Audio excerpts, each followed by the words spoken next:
Okay, I need that link.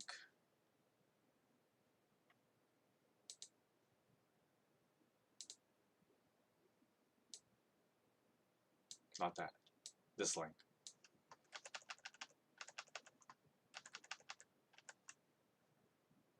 Close this. Don't need that right now.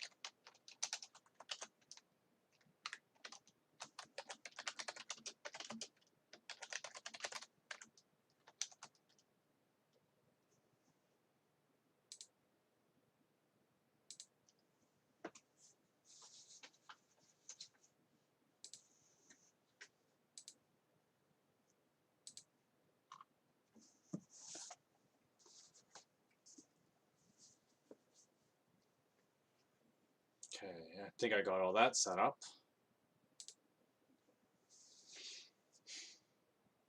We're starting late enough as it is. Just put that away so I'm not as glowy, because my monitor gives off a lot of light. Anyways, hello and welcome to the Streaming Parson Reads from the Book of Samuel, and today we'll be starting from chapter 16, more well-known parts of the Bible, at least hopefully that's kind of the idea. That I'll be reading stuff that's more familiar, because I know like some stuff in the earlier parts of the Book of Samuel people are not quite as like knowledgeable of, because they're not like the first stories people pick in like Sunday school kind of thing. Understandable. But we're entering territory that should be more familiar, so hopefully this one will be pretty easy to follow. With that said, before I actually do a full preface and recapping and all that, we're just going to start us off with a word of prayer. If you want to follow along, I'll be using the New International Version, or NIV. And we'll be starting from 1 Samuel chapter 16. But first, let's just bow our heads for a quick prayer. Heavenly Father, we thank you for this day, and we thank you for this time that we have to read your word. And I just pray that as we read your word today, that we would be reminded of your goodness and your love for us. And I just pray that today would be a day we could learn something about your desires for our lives. I pray this in the name of your Son, Jesus. Amen. Okay, so 1 Samuel chapter 16. I'm going to do a little bit of a preface before I actually start reading it, just to get you up to speed. So we were reading through last week from like chapter 12 to chapter 15, and this is where we kind of get a little bit of Saul's story. Of course, the Bible being the Bible, and like any other ancient text, there's a lot of omission of information that we don't really see about Saul's, development, if you will. Because, of course, once again, as I've mentioned before, the Bible's not so interested as to talk about like every single detail in Saul's kingship. But what the Bible does care about is, once again, focusing on the main theme of the book of Samuel, which is the idea that only God can be king, and that we can only have God as our king. And so the Bible shows Saul with a good start. Like, he starts off pretty well.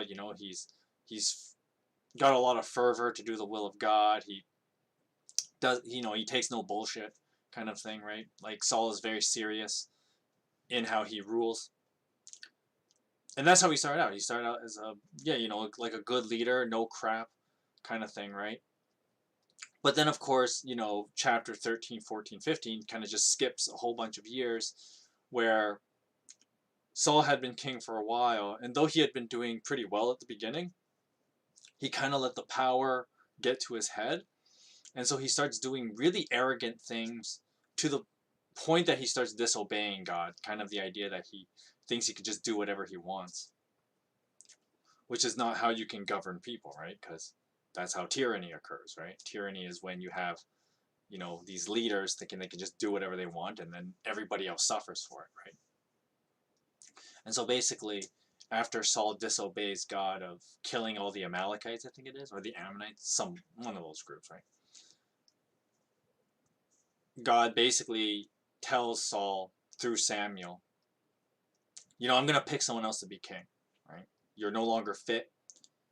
I'm going to choose someone else that has my interest at heart, kind of, basically, the idea. Which is the proper way to interpret a famous saying that people have about David, right? A man after God's heart. And the idea is that David has a lot of God's interest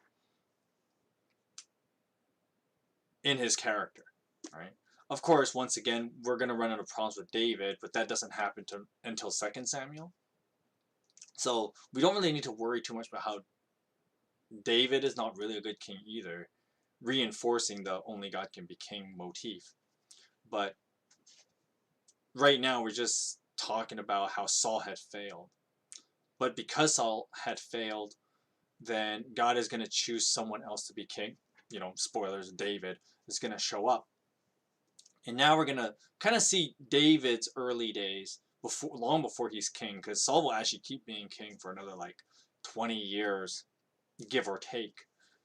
At least from a timeline sense, as we read through the book of Samuel. But of course, the Bible does a lot of time skips, similar to an anime, right? It's just time skips everywhere just to get to the important bits.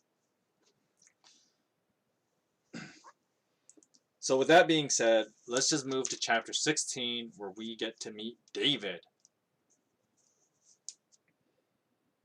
So chapter 16.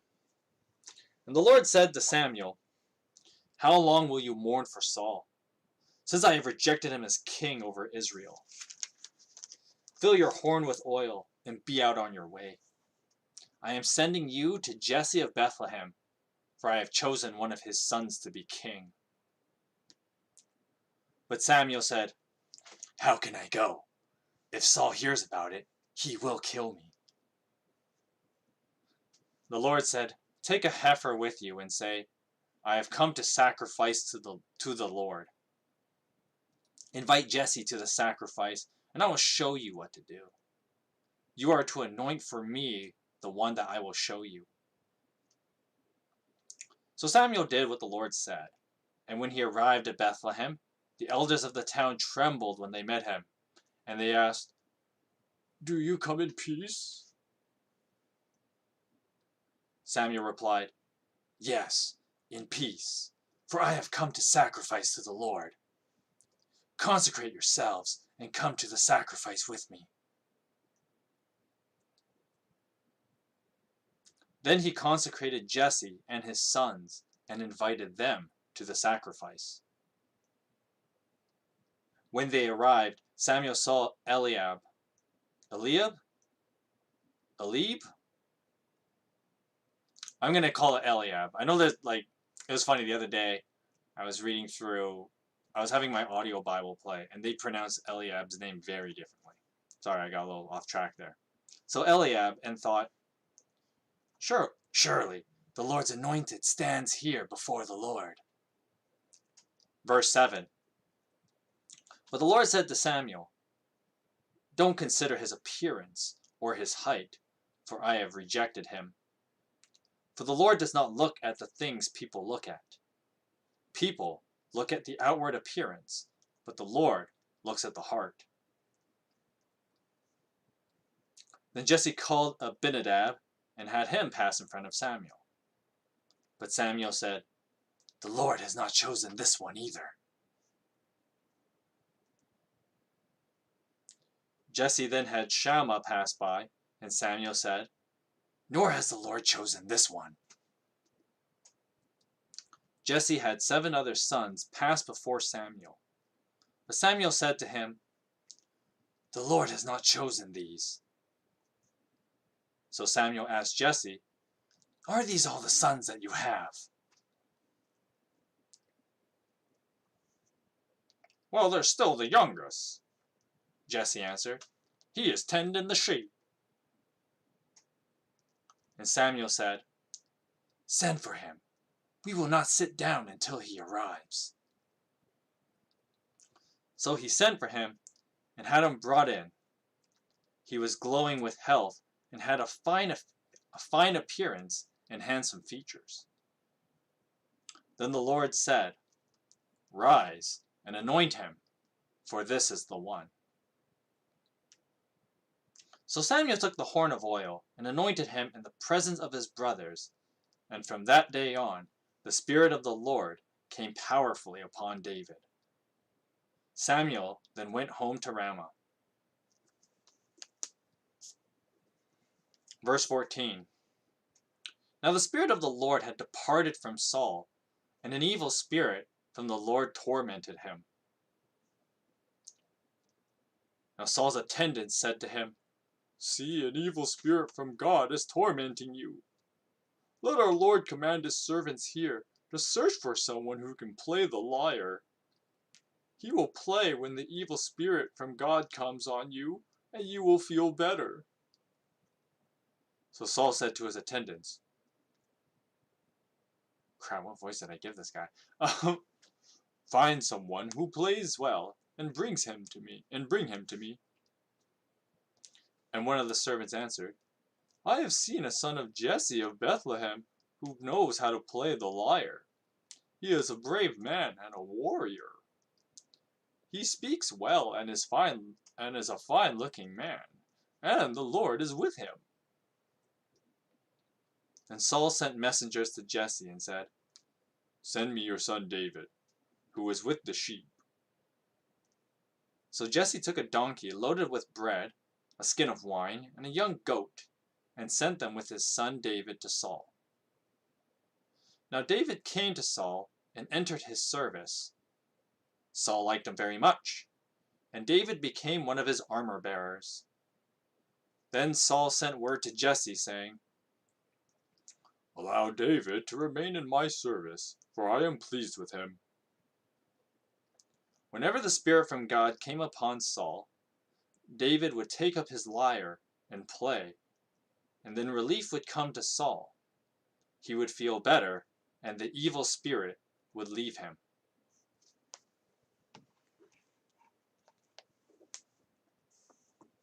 Okay, so that's chapter 16. So chapter 16 has, the introduction of David, right? And we're introduced to him. Not the story most people start out when we talk about David, right? Because David is more well known for another story, the David versus Goliath story. We're talking about that David. But here we're kind of introduced to the character, right? And so he's introduced in a very interesting way, right? So this little bit starts off with Samuel, carrying out his prophet duties, if you will, and God tells him, "I'm going to choose a new king," right? And one thing I kind of always liked about reading like the book of Samuel is that like Samuel, he's very, in a lot of ways, he's actually one of the more normal prophets, if you will, compared to like, if you compare him to like Moses or Elijah, or like what's his face, Hosea, John, or even or especially John the Baptist, right? Like Samuel's actually a pretty normal guy, and we see a lot of like when he talks with God, he shows a lot of pretty regular human concerns as he lives his life. And this is one of those moments where Samuel's kind of like, "Are you sure that, like, I'm not sure this is a good idea," which, I mean, some people might call Samuel for blaspheming because he's questioning God. But, Samuel, I don't know, I kind of always enjoyed reading Samuel's dialogue because, Samuel behaves in a very normal way. And that's comforting because, anyone who tells you that, like, well, in the Christian life, you can always just easily pray with God at any time, and that's partly true. right? I mean, God is accessible to us at any time when we pray, but I think a lot of people tend to forget that, like, when we talk with God in our relationship with God, we're going to run into times when you might even question God, right? I mean, on a logical level, that makes sense because, God is a person, and like any person you relate to, you question each other, right? God questions you, and you question God, just like any other relationship. And the book of Samuel is an interesting reminder of that. And I always found that it's something comforting to always read because, when we go through harder parts of our lives, some people may just say, like, well, you don't pray hard enough or whatever, right? Which is a terrible thing to tell somebody, by the way. But sometimes you got to have these real dialogues with God, right? Just like Samuel does here. And, in Samuel's case, he's like concerned for his well being, right? He's like, are you sure it's a good idea to like go out and appoint a new king? Because, Saul might get really pissed off. And God's like, NBD, I got this, right? Because, that's usually God's response to most human concerns. NBD, I got this, right? I mean, he's God, so I mean, that's not untrue. But I just kind of like Samuel's little dialogue with God there. And then the other part of the story is where Samuel meets Jesse's family, right? And of course, Bethlehem is an important place, right? And more people who may not be as familiar with the Bible, Bethlehem is a name you've heard many a time, right? First of all, it's a real city that still exists today. Unfortunately, um, I don't know if this is too soon to talk about it, but there was that bombing in Bethlehem, a couple days ago, and it's one of those really sad things where a lot of people died, right? And it sucks for Palestine when a lot of people died with the war that's going on and the fighting that happened in Bethlehem, and that's a real we our hearts go out to all the people in the conflict, right? Both Israel and Palestine, and we just hope that God will do something to resolve this conflict, which is unfortunate because there was the whole quote unquote ceasefire, and then it just continues on, right? It's not good, but that Bethlehem, right? It's a real place, and so totally different from what how the Bible describes it, because things change obviously over 225 to 3,000 years, but besides the point.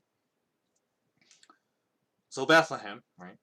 It's a pretty important place, and of course, it's also the place where Jesus is born. Much later from here, but we're introduced to this important time. I mean, we've heard of like Bethlehem is like the place is referred to in passing in parts of the Bible, like earlier parts, but it's not till now that like you'll hear this name a lot more because of course David, he's a pretty important character and he's from Bethlehem, and of course Jesus is born there much later, so Bethlehem's a pretty important place. Of course, there's also the etymology of the name Bethlehem, right? Beth means like house. Um, Elim is like peace, right? And so it's supposed to be like the house of peace, right? Speaking of the whole fighting in the Middle East, it's kind of ironic that there's anything but peaceful over there, but you get the idea, right? Bethlehem means the house of peace, and so this, of course, has all kind of theological meanings about how, like, Jesus is ultimately the bringer of peace, and he's born in the house of peace, and da da da da da, right? Anyway, so Bethlehem is a pretty important place, and we're kind of introduced to it more here as we're introduced to David. Another thing, too, that's interesting about chapter 16 is when God does this whole, or Samuel evaluates all the sons, right? And God's like, not this one, not this one, not this one, right? All the sons of Jesse. And there's a famous line that a lot of people recite from this passage, even if people don't know the exact reference. And this, of course, is, you know, chapter 16, verse 7, right? Where God says to Samuel, do not consider his appearance or his height, for I have rejected him. And then the famous part, the Lord does not look at the things people look at. But while people look at outward appearances, God looks at the heart, right? And so this is a well-known passage. Everybody kind of makes references to this, and well, mainly because it's true, right? And this is where we get popular phrases like "Don't judge a book by its cover," right? Don't be shallow, only looking at outer beauty and whatever, right? And this idea is that who are people really, right? They are their inner being. Of course, there's kind of this there's a weird relationship between outside and inside characteristics, and that is, you can't really show your inner beauty without doing outwardly good deeds, right? And this is kind of what the book of James talks about when it talks about like showing your faith through your deeds. And the idea is that, like, well, you have to do things to prove that you have a good inside character, right? But it is those things that matter, right? Of course, there's like other deeper meanings about like how there's the more personality kind of thing where like God cares more about the personality you have, right? Once again, it's the attitude you have, the things you think, right? Those kind of things, which is obviously true. We care about that with other people. There's no reason to say why wouldn't God care about those things, right? I mean, sure, like a good-looking person always helps, but we care more about who they are as people, right? When you evaluate anyone, right? And so, in a funny way, like God is, once again, an interesting way to look at this passage as well is the Bible reminding us that God is a person, right? Which works in tandem with the theme of only God can be king, right? Because once again, when we talk about kingship, lordship, or whatever, we have to associate that with a person, right? And so more oftentimes it's with a leader, right? Or in ancient times, a literal king, right?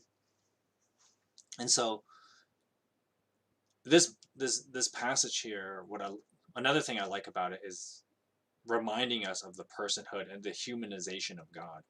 In that, I gotta be careful where I walk with this when I said it that way, right? But the way to look at it is that since God is a personal God, someone who we can and must relate to, he must be viewed in very realistic, tangible ways, right? And the Bible goes out of its way often to do this, even though, like, you know, traditional, church teachings that, well, God is transcendent and all that. And all that's true, obviously, right? God is beyond human comprehension and da da da da da, right? That's all true. But at the same time, when God reveals himself to people through, scripture, he takes on very human characteristics, right? So that he can be related to, because you can't just relate to a being that's kind of just a higher power or like, the force kind of thing, right? That doesn't, you can't really relate to that on the same level you can with a person, right? And so that's one of the big deals of why the Bible goes out of its way to kind of illustrate God as a person. And this scene here, where God tells Samuel, I evaluate people from their character, right? And not from their outer appearance. It's a reminder that God does similar things to what we do. And I've mentioned this many a times when I was doing my Genesis read through, but I might as well bring it up again because I think it's something that many people tend to forget about when we look at how we can relate to God. And when we talk about like people being made in the image of God, right? Something that's often forgotten is that, or because it has such a ridiculously broad definition, and many people can get lost in what that can mean. And to be fair, there's so much implication in that kind of idea that humans are made in the image of God. one thing that people tend to omit is that that statement is meant to elevate humans, right? That God gave us, you know, divine traits. And so this is where, like, some people would make the case, the argument of, like, well, humans can actually understand morality inherently. This is often, and ironically, an argument that many non-theists use against theists who try to say, like, well, where does the idea of morality come from, right? It has to come from a transcendent being like God.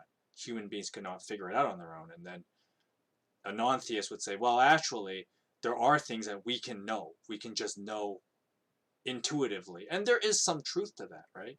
But once again, it's much more complicated than that, right? Because this goes back to what it means to be made in the image of God, which I guess goes back to the theist's argument that, like, well, we inherited that ability from God, right? The ability to intrinsically know things are actually right and some things are wrong. We can know that to a degree, intuitively, and that's because we inherited that from God, right? And this goes back to this idea that, like, yes, it is true that we are all children of God in that sense, since we're all made by God fundamentally. And so I almost lost where I was going with this. So going back with how God evaluates David's character, right? And God looking at the inside of a person. Those are the kind of things he fundamentally looks for, like who actually keeps those kind of inherited traits from God, in their life, right? As opposed to caving into our sinful nature, which is to ditch all those things, right? To disregard things that we intuitively know are right and wrong, or, throwing away what we know is right and wrong intuitively, right? Throwing away our, inherited traits from God, right? And so this is kind of what God is talking about, like who keeps my interest, the things that I have imparted into you already through making you in my image, kind of thing, right? And that's what God cares about, right? And what the Bible is getting at is that David is one such person. Of course, David has his own moral failings, which we will eventually cover. But David does have his moral failings because, once again, David is like anyone else. He's human. But what David is accredited for, and once again, I think people tend to overpraise David because when you contrast him with Saul, then he looks so good. But that's after painting Saul in a bad light, it's not a high benchmark to, like, oh yeah, he's a way better leader than Saul. But Saul obviously had failed quite a bit already, and he will keep failing. We'll see Saul a bunch more times, and he keeps failing. Like, it's like as if he doesn't learn anything, right? Even though, like, Samuel had already told him that, like, God has rejected you, and Saul basically learns nothing. And so when David is contrasted to an old fool who doesn't learn, then of course David looks amazing. And in some ways he is, but I mean, we have to remember that David is human as well, and he will fail. But what David is accredited for is that he tries to keep God's interests as his own interests, right? As opposed to when the contrast with Saul is that he gets power hungry, right? David doesn't fall for this. He doesn't fall for, like, letting his power blind him, right? He doesn't let his ego get so inflated that he loses sight. However, David loses sight of other things, right? But we'll cross that bridge when we get there. But fundamentally, what David is praised for is that he keeps God's interest in his own interests, which is why people think he's so great. And to an extent, he is pretty great because of that. But no one is immune to corruption, right? And so that's something we'll see later on. But here in chapter 16, we kind of see David as he's this great character, right? And God, like, yeah, he has a heart that cares about you know, the things I care about, right? And I mean, that's how we evaluate people, right? We tend to like those more who have similar interests to us and keep our interests at heart. And we tend to gravitate to those people more. That's kind of normal, right? It's a normal thing we do as people. And what's interesting here, when the Bible paints that like David is a man after God's heart, there's that very humanizing relationship between God and David, and that's why people are so forgiving of David so quickly, right? Because you know that that human reminder of God's character is very comforting, right? And as well as it should be,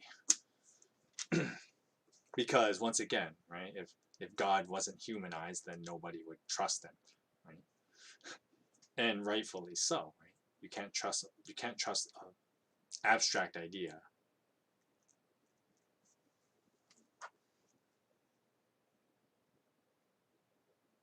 Finally, we have the controversial part about chapter 16. At least, like, if you've read, like, some Bible scholars talk about this, and I've been in several Bible studies where people question this one. And if you have questions, I'm ready to tackle them as best as I can. Because once again, this part is kind of very strange, and why the Bible even mentions this, and the way the Bible words it makes it even more strange. And that's the part when we have Saul being tormented by an evil spirit from God. And of course, the first moment would be like, but God, if God is all good, then he can't like bring evil spirits to people, right? Like what kind of, that defies our transient of logic, right? If we believe that God is good. So how can God send an evil spirit to someone, right? And of course, some Bible translations try to like minimalize this a little bit by calling it just like a harmful spirit, but that doesn't really help, right? Because once again, it goes back to the logical kind of conflict that many people have when they read such a passage and say like, well, wait, but God wants to bring us goodness and health. Why would he impart to someone a harmful spirit, right? So that doesn't really help, right? And so this is one of those weird passages where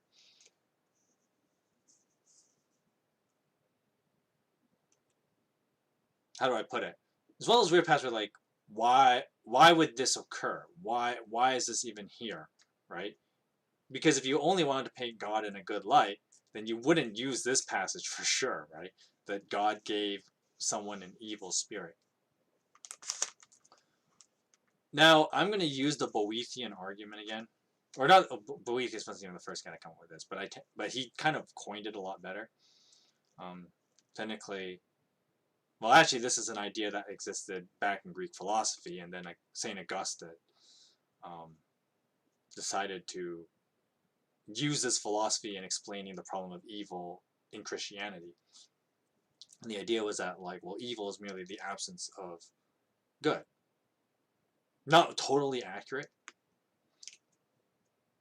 but we'll just spring off that because that kind of explains this part a lot better of this evil spirit moment with Saul, right? And how Saul can have this evil spirit come upon him and it torments him, right? And it bothers him to the point that like he's super depressed all the time, and then all Saul's guys are like, what do we do about this, right? Of course, they have an interesting antidote, which is David shows up, and David plays a lyre with a lot of skill. But how do we address this evil spirit from God thing? So my hot take, if you will, it's going to be very similar to when I was doing my reading in the book of Exodus. Definitely check out the playlist. I do have it available on the channel. So when I was reading through the book of Exodus, you may recall that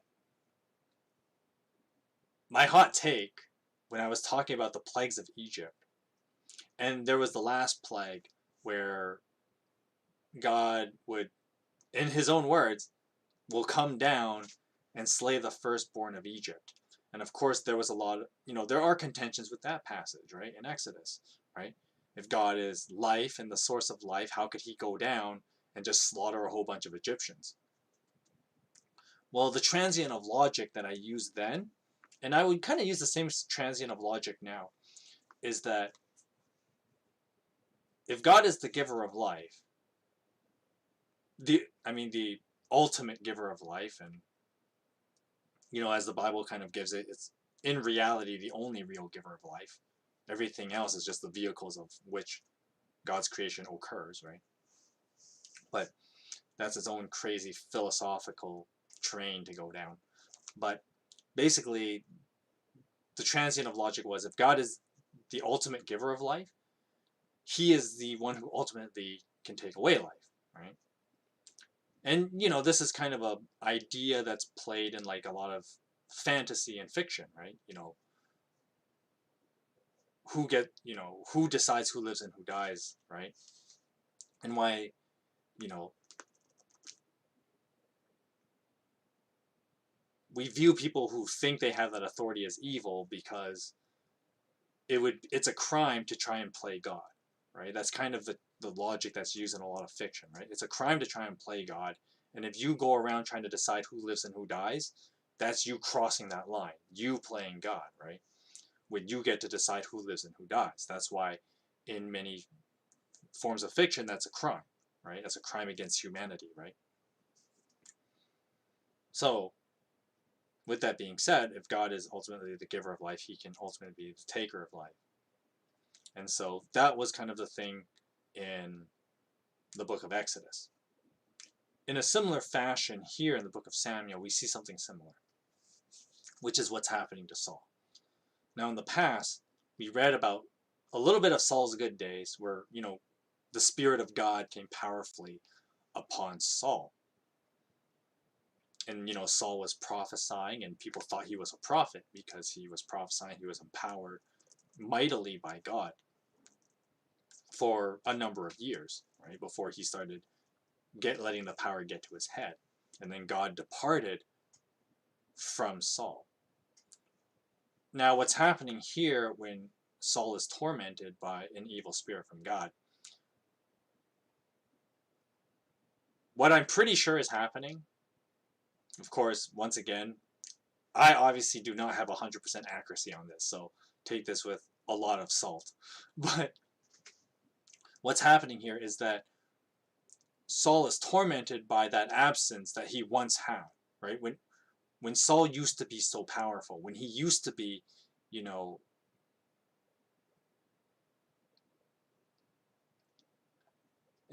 well, when he was drunk with God's spirit, basically, and that power got to his head.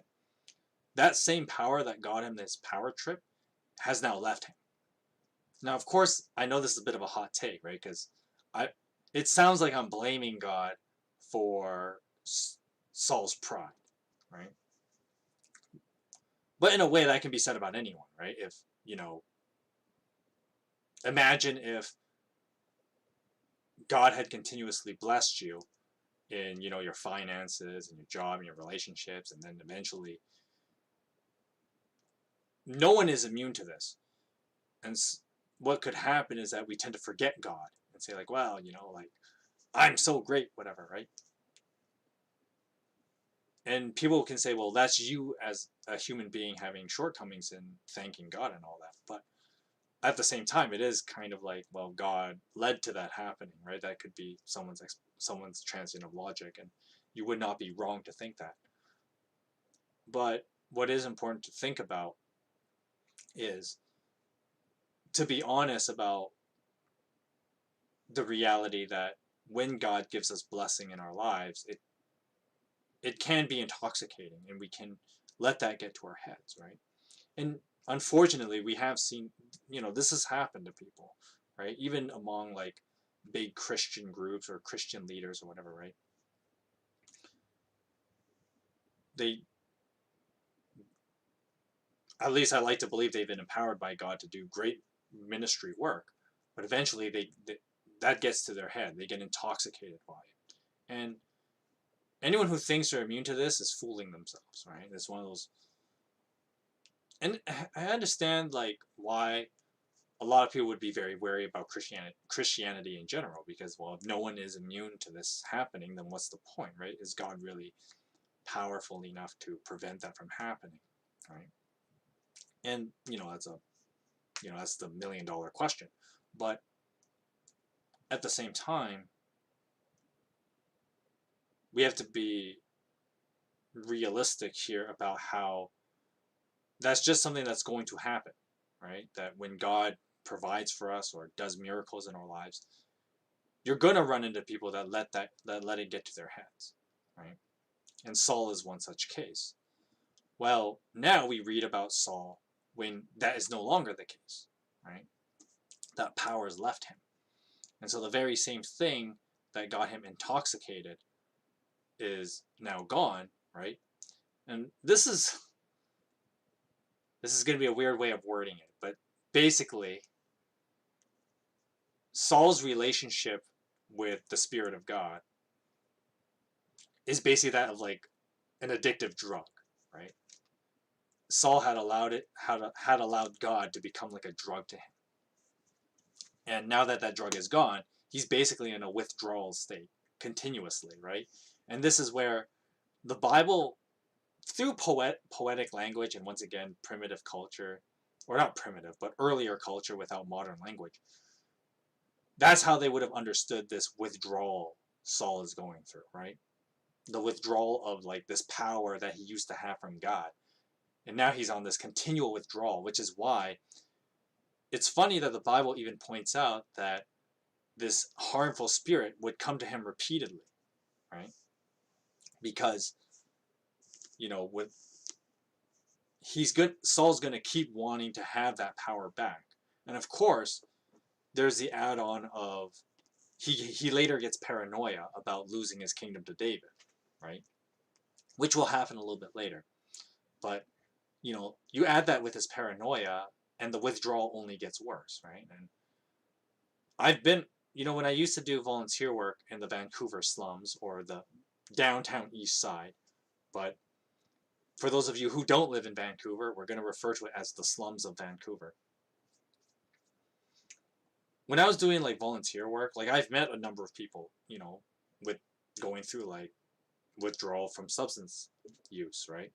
Whatever it might be. And the kind of stuff that happens to these people when they're like, it ain't easy to detox, right? It is not easy. And that's why we got to be sensitive about like,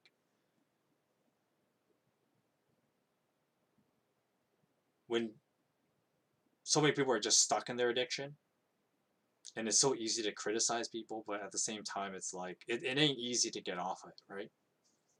Because those withdrawal phases are really, really awful. And because of how painful they can be at times, it's why a lot of people also relapse into their drug abuse.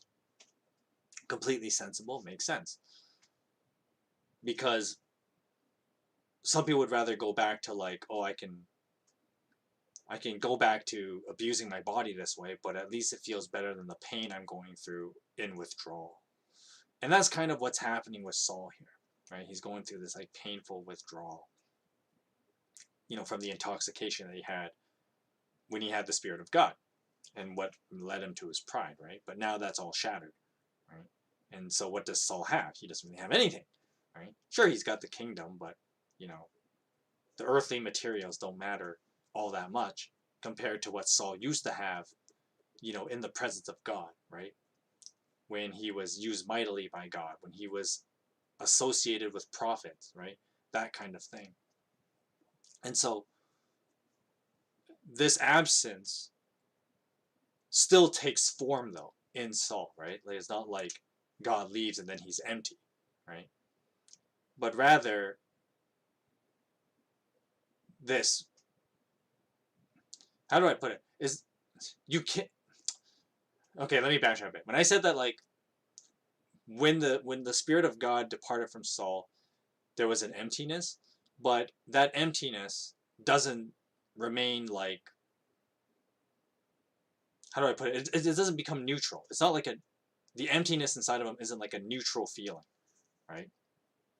It's not like he just became some kind of hollow husk kind of thing, right? But rather, like with any person, right? And many Christians will call this the God-sized hole that we all have in our hearts. I'm going to explain to you what that is, essentially. And it's this idea that, like, well, we all desire to have an ultimate thing we devote our lives to, right? And that's the fundamental definition of religion, right? We all have something that we fundamentally devote our lives to. And I think one of the things that many people misunderstand is that, like, there is no such thing as a person being, like, irreligious. Like, when people say, well, I don't have a religion. Of course, what people mean when they say that is, like, well, they don't follow an organized religion. Understandable, right? I know that's what people mean when they say that. But at the same time, if you look at, like, not so much, like, if we don't limit ourselves to, like, those kind of basic definitions of words, but rather look at, like, much more broader implications, like, i.e. the word religious, in a way you can make an easy claim that everybody's religious, right, towards something. Now, of course, with a lot of people nowadays, it's not an organized religion, right? But I used to make jokes, I'm like, well, beer and hockey can be your religion, right? And I know a lot of guys where that's true, right? It's just beer and hockey all the time, man. That's all. And your religion can be anything. And so, in a way, everybody's religious in that way, right? We all devote our lives to something. Because then, once again, if we didn't devote our lives to something, then you would have a pretty empty existence, right? Of course, what the Bible does warn us is don't put that energy, if you will, into idols and false gods, right? What we should ultimately be devoted to is God. But that doesn't get away from the fact that we all have something we are religious toward, if that makes any sense. I hope I explained that well enough. That's like me trying to make that the idea of religion as basic as possible.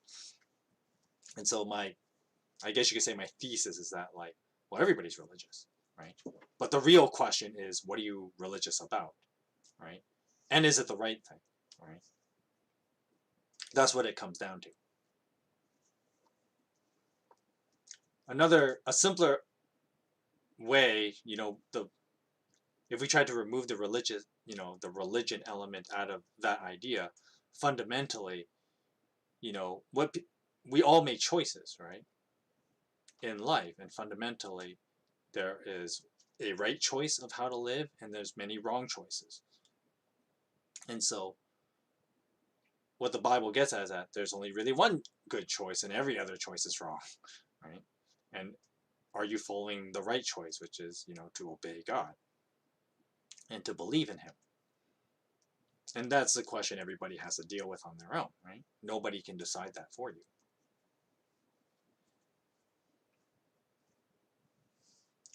But going back with Saul,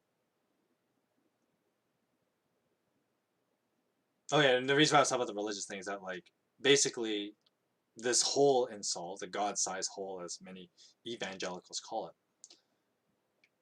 when the presence of God left Saul, it's not like that void in him,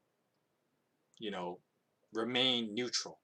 Obviously, he's going to fester up idols and stuff like that, for sake of argument. His inner idols, and it would fester out of that void that has come out of God leaving him. But since, those things will never compare to what he used to have, right? It just continuously irritates him. And that makes sense, right? If you've had power and then you've lost it, that you crave to have it back, right? And I mean, you find that in, like, all kinds of, like, fantasy and science fiction literature, right? When people have power and then it's removed from them, they do whatever it takes to try and get it back, right? Because power is intoxicating and it's addictive. And so they would do whatever they can, right? To the point of like even self-harm. And that might be something that's going on with Saul.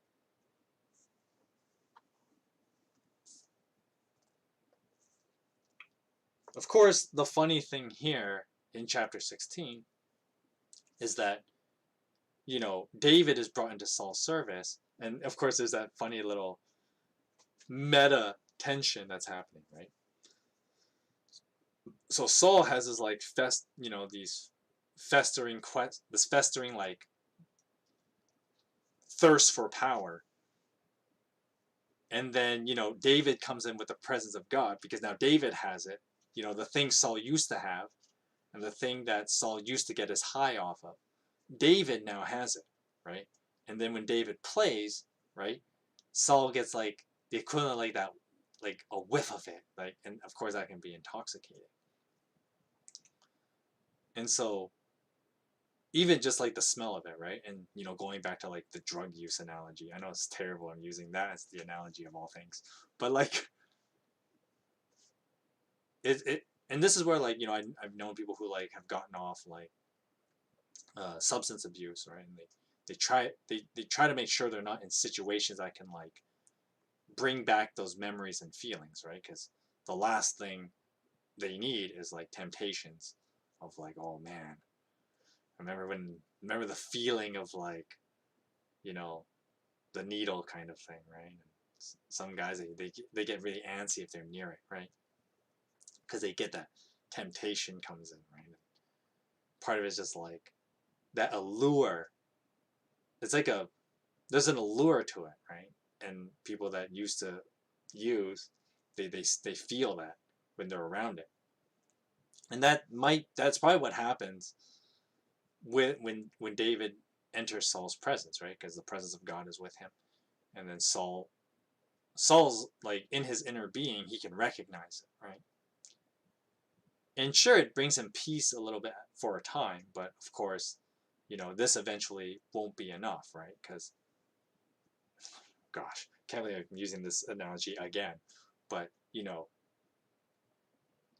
can't just get the whiff of it, right? You gotta have it yourself, right?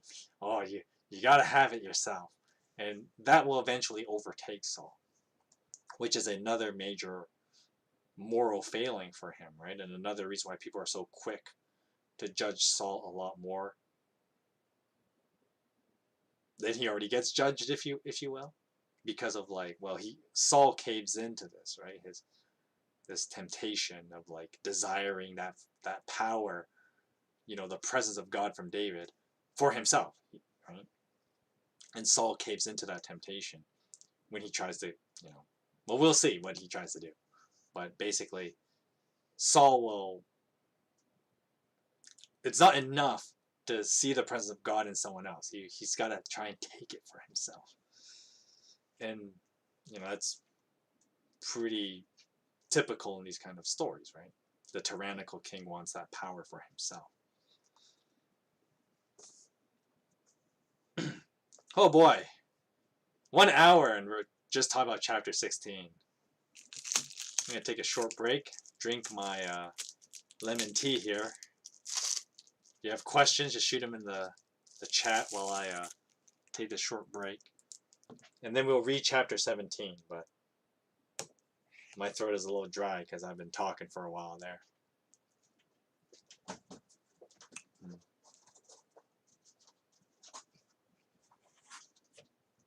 Sorry for the background noise. It's a cat. Just wait for it.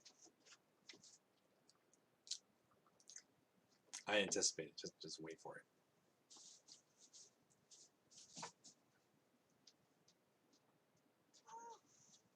You hear it?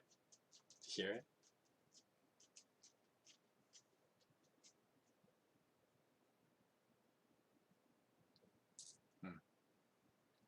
Did not. What I thought was going to happen did not happen.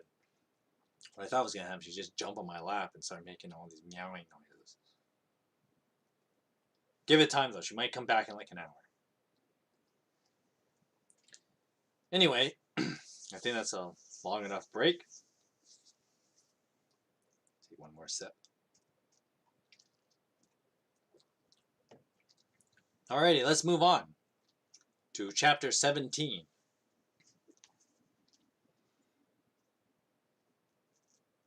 Chapter 17. Now, the Philistines gathered their forces for war and assembled at Socoh in Judah. They pitched camp at Ephes Dammim between Socoh and Azekah. Now Saul and the Israelites assembled and camped in the valley of Elah and drew up their battle line to meet the Philistines. The Philistines occupied one hill and the Israelites another, with the valley between them. A champion named Goliath, who was from Gath, came out of the Philistine camp. His height was 6 cubits and a span, which is approximately 9 feet and 9 inches, or 3 meters. And he had a bronze helmet on his head, and wore a coat of scale armor of bronze weighing 5,000 shekels. On his legs he wore bronze greaves, and a bronze javelin was slung on his back. His spear shaft was like a weaver's rod, and its iron point weighed 600 shekels. Apparently, that's roughly 15 pounds, or 7 kilograms, give or take. His shield bearer went ahead of him. Now Goliath stood and shouted to the ranks of Israel, "Why do you come and line up for battle? Am I not a Philistine, and are you not the servants of Saul? Choose a man and have him come down to me. If he is able to fight and kill me, we will become your subjects. But if I overcome him and kill him, you will become our subjects and serve us." Then the Philistine said, "This day I defy the armies of Israel. Give me a man and let us fight each other." On hearing the Philistines' words, Saul and all the Israelites were dismayed and terrified. Now David was the son of an Ephraimite named Jesse, who was from Bethlehem in Judah. Jesse had 8 sons, and in Saul's time he was very old. Jesse's 3 oldest sons had followed Saul to the war. The firstborn, Eliab, the second, Abinadab, and the third, Shammah. And David was the youngest of them. The 3 oldest followed Saul, but David went back and forth from Saul to tend his father's sheep at Bethlehem. Now Jesse said to his son David, "Take this ephah of roasted grain and these 10 loaves of bread for your brothers, and hurry to their camp. Take along these 10 cheeses to the commander of their unit. Now see how your brothers are, and bring back some assurance. They are with Saul and all the men of Israel in the valley of Elah, fighting against the Philistines."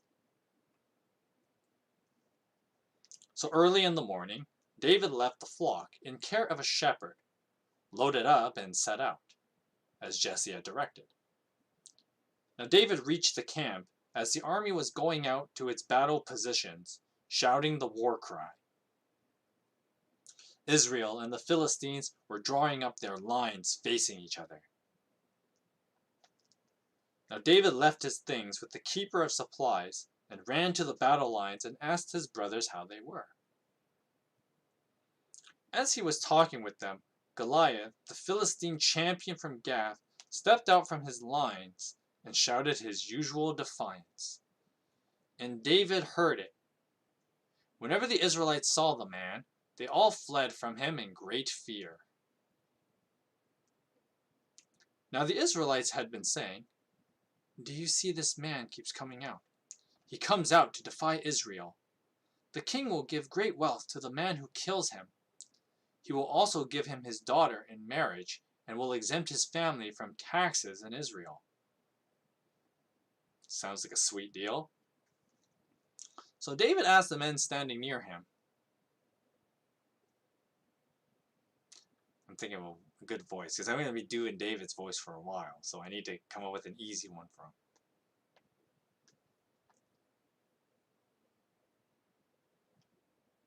I'll just use my normal voice.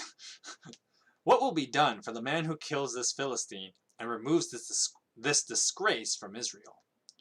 Who is this uncircumcised Philistine that he should defy the armies of the living God? And they repeated to him what they had been saying and told him, this is what will be done for the man who kills him. When Eliab, David's oldest brother, heard him speaking with the men, he burned with anger and asked, why have you come down here? And with whom did you lead those few sheep in the wilderness? I know how conceited you are and how wicked your heart is. You came down only to watch the battle. Now what have I done? Said David. Can't I even speak? He then turned away to someone else and brought up the same matter, and the men answered him as before. What David said was overheard and reported to Saul, and Saul sent for him. Now David said to Saul, let no one lose heart on account of this Philistine. Your servant will go and fight him. Saul replied, You are not able to go out against the Philistine. You are not able to go out against the Philistine and fight him. You're only a young man, and he's been a warrior since his youth. But David said to Saul, Your servant has been keeping his father's sheep. When a lion or bear came and carried off a sheep from the flock, I went after it, struck it, and rescued the sheep from its mouth. When it turned on me, I seized it by its hair, struck it, and killed it. Your servant has killed both the lion and the bear, and this uncircumcised Philistine will be like one of them. Pretty badass line, actually. Because he has defied the armies of the living God. The Lord who has rescued me from the paw of the lion and the paw of the bear will rescue me from the hand of this Philistine. So Saul said to David, Go, and the Lord be with you. Then Saul dressed David in his own tunic, and he put a coat of armor on him and a bronze helmet on his head. David fastened on his sword over the tunic and tried walking around, because he was not used to them. I can't go in these, he said to Saul, because I am not used to them. So he took them off. Then he took his staff in his hand, and chose 5 smooth stones from the stream, put them in the pouch of his shepherd's bag, and with his sling in his hand, approached the Philistine. Meanwhile, the Philistine, with his shield bearer in front of him, kept coming closer to David. He looked David over and saw that he was little more than a boy, glowing with health and handsome, and he despised him. So Goliath said to David, Am I a dog that you come at me with sticks? And the Philistine cursed David by his gods. Come here, and I'll give your flesh to the birds and the wild animals.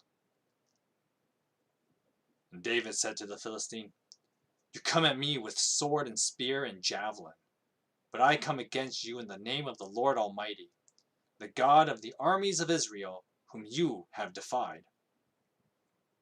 This day the Lord will deliver you into my hands, and I will strike you down and cut off your head. This very day I will give the carcasses of the Philistines to the birds and the wild beasts, and the whole world will know that there is a God in Israel. All those gathered here will know that it is not by a sword or by spear that the Lord saves, for the battle is the Lord's, and he will give all of you into our hands. As the Philistine moved closer to attack, David ran quickly toward the battle line to meet him. Reaching into his bag and taking out a stone, he slung it and struck the Philistine on the forehead. The stone sank into his forehead, and he fell face down onto the ground. So David triumphed over the Philistine with a sling and a stone. Without a sword in his hand, he struck the Philistine and killed him. Now David ran and stood over him, and he took hold of the Philistine's sword and drew it from the sheath. After he killed him, he cut off his head with the sword. When the Philistines saw that their hero was dead, they turned and ran. Confidence level already gone, I see. Then the men of Israel and Judah surged forward with a shout and pursued the Philistines to the entrance of Gath and to the gates of Ekron. Their dead were strewn along the Sharaim road to Gath and Ekron. When the Israelites returned from chasing the Philistines, they plundered their camp. David took the Philistines' head and brought it to Jerusalem. He put the Philistines' weapons in his own tent. As Saul watched David going out to meet the Philistine, he said to Abner, commander of his army, "Abner, whose son is that young man?" And Abner replied, "As surely as you live, your majesty, I do not know." And the king said, "We'll find out whose son this young man is." As soon as David returned from killing the Philistine, Abner took him and brought him before Saul, with David still holding the Philistine's head. It's a long time to be carrying a dude's head, by the way. "Whose son are you, young man?" Saul asked him. And David said, "I am the son of your servant Jesse of Bethlehem." That was a pretty long chapter, and we got a lot to talk about. So, chapter 17 is a more famous story, the famous David versus Goliath story. And, everyone tends to look at the story of like the story of the underdog fighting the giant, well, the literal giant with Goliath. And I don't know, did I miss that line when it talks about like Goliath's armaments? Let me just check something. I thought there was more. I'm checking the legs.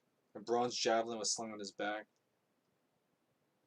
Oh yeah, I did read it. I kind of just passed over it quickly. But we'll definitely talk about it, because actually this chapter is a fun one to talk about.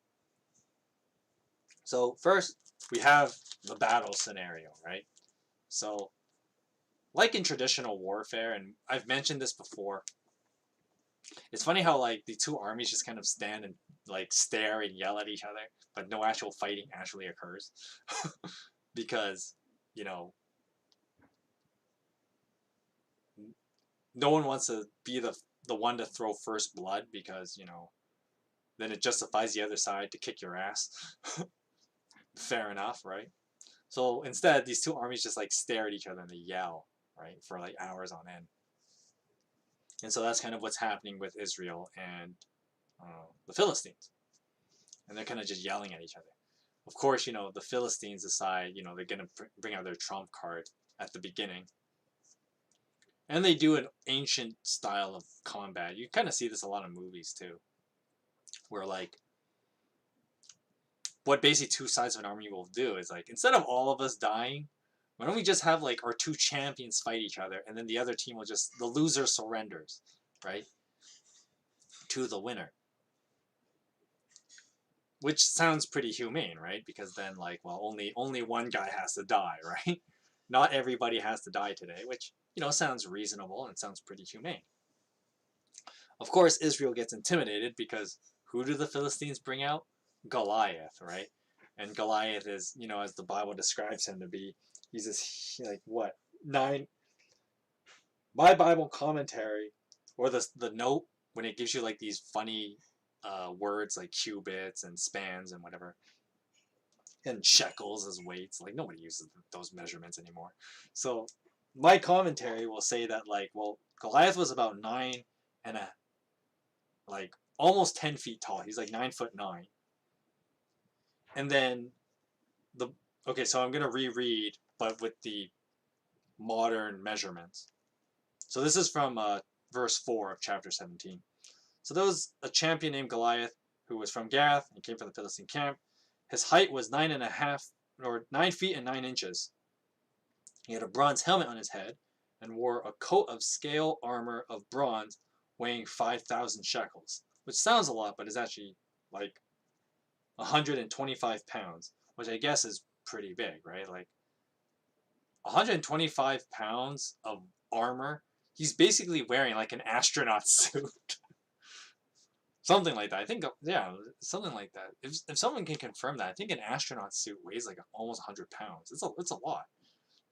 So like you ever see like in those movies where like the astronauts are walking and they're like all clunky looking? There's a good reason for that, right? Because yeah, the astronaut suit weighs like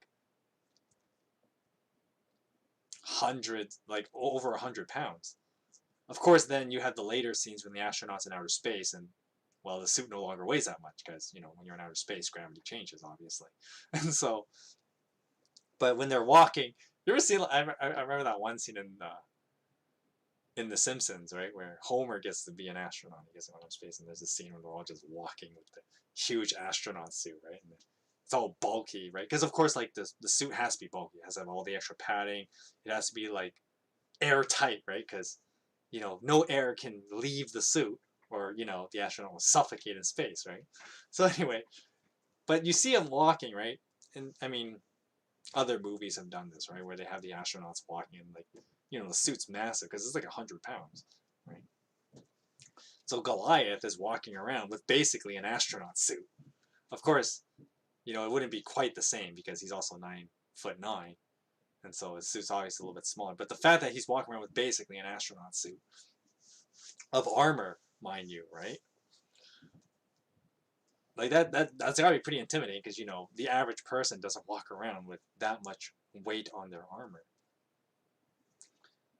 I mean, I'm trying to think of like, see, the kind of armor I'm thinking of is that like, even by the Middle Ages, even by then, so that's like what? Let's say the Dark Ages slash early Middle Ages. I know they're technically the same thing, but like if we're talking like 800 AD and the invention of like they were coming up with like plate mail roughly that time, maybe a little bit later, something like that, right? 800, 900 AD. And the idea of plate mail was that it was going to be light. And that was what made plate mail revolutionary at that time, right? Because armor before that was a little bit heavier.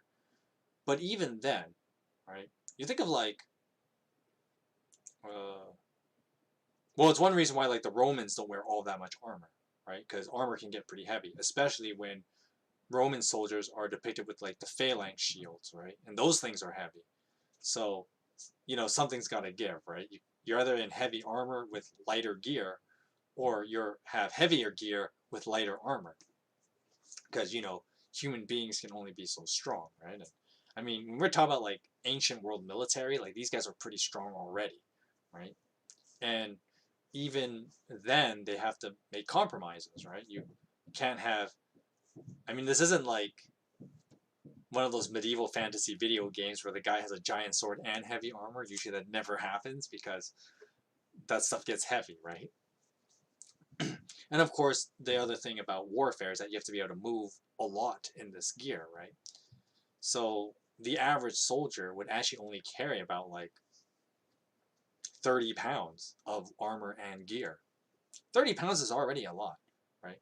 And these are guys that are probably like, if I had to make an equivalent, like a good strength equivalent, let's say like a football team, right? So everybody in the military had to be at minimum the strength of the average football player. And that's the minimum of like ancient world military. Like actual military, not like guerrilla fighters where like, people just use small bronze weapons, right?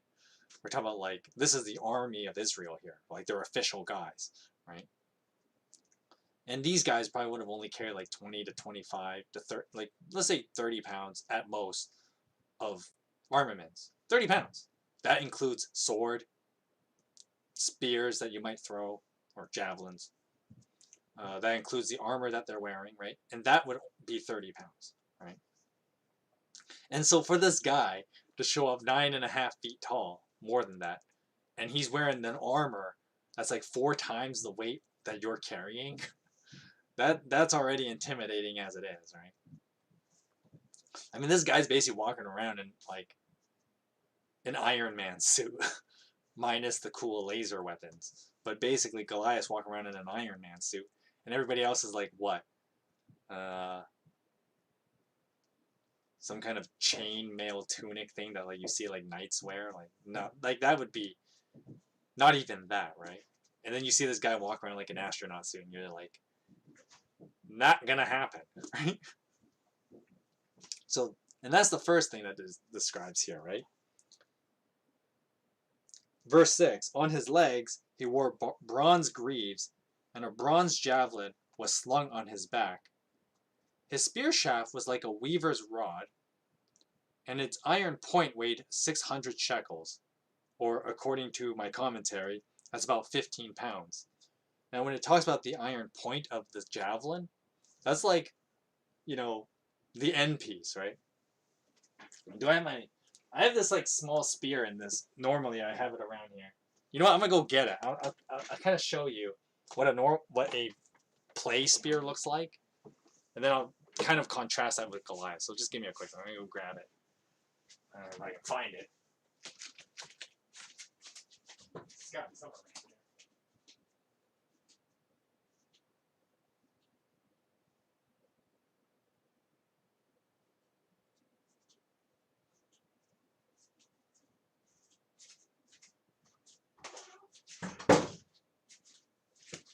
Found it. So here, I'm gonna stand back here. I have this like, it's unsharpened, obviously. Like I can go like this, and no real point, right? This is actually designed to be like, it was a prop for a theater thing. And this spear here, I'm 6 feet tall. Can't really see it all that well. I'm gonna move the camera a bit. Go like that. Move this on the way. So even then, you can't see the top of my head. There, you can see the top of my head. Of course, the camera's at an angle, so it's not totally accurate. But if this spear here, this theater prop basically, hits about my shoulder, and my head is probably like, I don't know how big is my head, and my neck is probably like 10 inches. So this spear here is just over 5 feet. Right? I think something like that's like, well, maybe a little more than that. Maybe my head isn't 10 inches. That'd be a big head. Let's say this thing is like 5'2", something like that. That's the length of the spear is about 5'2", right? And on this 5'2" spear, this the metal part here, which yes, it is actual metal. I think it's just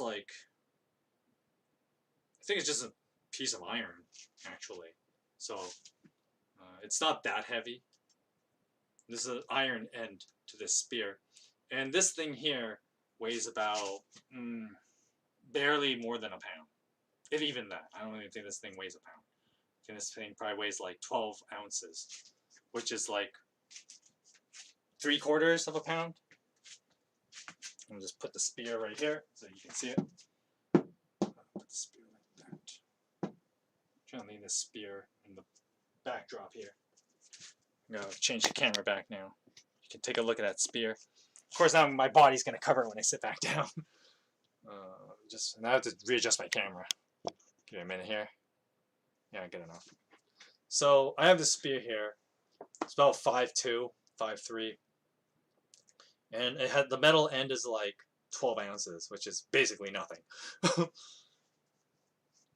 And of course, like you could still use this thing as a real weapon, right? I mean, sure, the tip is not sharp, but I could probably whack you pretty hard with it. And if with enough force, I could probably stab somebody with it, right? I mean, it's metal, so it totally passes. as a real spear in that regard. And I mean, it doesn't take that much work to sharpen it, right? But anyway, that's just a plain spear, and actually that would be the kind that would be regular issue if you were to actually use it as a weapon. You know, in the ancient world, that's how long a spear would be, right? Because of course, once again, if you want to be able to throw it, it can't be too heavy, right? Because you know, if you're going to throw the damn thing, it has to, you know, you got to get some distance, right? Now imagine Goliath walking around with a spear where the tip part alone is like 15 pounds. So basic mathematics, that's like 20 times heavier than that thing, right? And of course, this spear has to be throwable, right? So obviously, I have no space to do this, but I could probably throw this thing like, I don't know, like minus the spear's actual length. You could say like I could throw this thing like solid 20 feet. It's a stick with a piece of metal on it, so it can't be that hard to throw, right? I could probably throw this thing like at least 20 feet. And I'm not the strongest guy, right? I'm pretty sure there's some like buff dudes that could like throw that thing, you know, throw a spear like at least 50 to 100 feet, right? So I know I gave a pretty big range there, but you get the idea, right? Like some people can actually throw spears pretty well. Now imagine Goliath is probably capable of throwing that same distance, but with an object that's way heavier than, you know, this theater prop, which could still be used as a spear. But basically, what I'm getting at is that Goliath's weaponry and his armor, we already have that he's walking around with an Iron Man suit. He's got a spear that's like at least 20 something times heavier than what I have, right? Back here. Of course, you have to also accommodate the stick's weight, right? Because he has to have a stronger, you know. I just realized I'm walking to that one. But basically, he would need the staff part would also have to be a lot heavier. And so, you know, the spear is already like a pretty massive weapon. He's got this heavy armor that's, for all intents and purposes, an Iron Man suit. And then what else does he have? He's got... Oh, I guess that's all it talks about. Then he has like he's got a bronze helmet, which probably has to fit his massive head because, you know, he's a big dude, right? So he's probably got a bigger head than everybody else. And he's wearing all this armor, right? And so this guy's already like rocking like 150 at least pounds of armor and weapons, right? Which is at least 5 times more than what, you know, these other guys, you know, the Israeli troops would have been carrying at the time. Yeah. And he's walking around with 5 times, you know, the weight. It's pretty scary, right? Especially if you think about it. I mean, these guys, like, let's say the buffest of the Israeli army guys would have been like, what, 200 pounds? And you're going to fight a guy who's walking around with basically like 3/4 of your body weight in armor? Yeah, it's no surprise that the Israelite army was scared of this guy, right? Now, I bring up Goliath's like armaments because there's actually a very funny thing that happens in the story, and it's one of those funny things where like I know when Sunday schools tell this story, they tend to downplay some things to elevate something else. Of course, we know that it's ultimately God who gives David, you know, the power to defeat Goliath. But what we read is not like, I think the misinterpretation many people have when they read this story is that like the power God gives David is kind of like this magic moment, right? You know, a one-off miracle where David is, you know, given magic powers this one moment and he takes out Goliath, right, with it. But that's not what Scripture tells us. What Scripture actually teaches us is that David is a warrior, right? He's actually already at a young age a battle-hardened warrior. Now there's 3 clear indicators of this. First, the Bible flat out says it. It says like, oh, David is a warrior, right? When David was recruited to Saul's service in chapter 16, he's described as, well, he is a warrior. So there's indicator number 1. Indicator 2 is that David himself kind of talks about how he has all this battle experience despite his youth. Because of course Saul tries to tell David, "Oh, this is ridiculous. Don't try and fight this guy. You know, you're just a kid, right?" And then David says, "Well, I have battle experience and quite a bit, right? I've fought wild beasts like lions and bears." And of course, you know, following with the pretty badass line where David's like, "And this Philistine will be like one of them," right? So David kind of he brags a little bit about his battle experience. So scripture is telling us that David is actually he's a fighter, and he's a very battle hardened one already, despite his youth. And then of course there's the funny detail that I like to poke at, that the Bible implies but never flat out says. Now I just went through this whole thing about describing Goliath's gear and it being massive, and there's this funny moment that a lot of people tend to forget is actually there, and it's when after David, you know, kills him with the sling, and it's found with let me find the exact verse exactly. Um, so he kills him in verse 51. So in verse 51, David, after killing Goliath, he runs up to his body and takes Goliath's sword and then cuts off his head with it. And the thing about this, and I used to make fun of like when people try to like explain this away and say like, well, Goliath had a regular sword. It's like, are you serious? There's no way Goliath had a regular sword.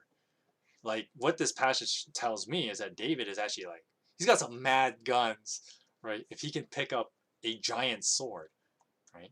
And if people would be like, well, Goliath doesn't have a giant sword, it'd probably be like a regular. So I was like, wait. So what you're telling me is that we have this dude walking around in an Iron Man suit with a spear 20 times heavier than the regular, you know, throwing javelin.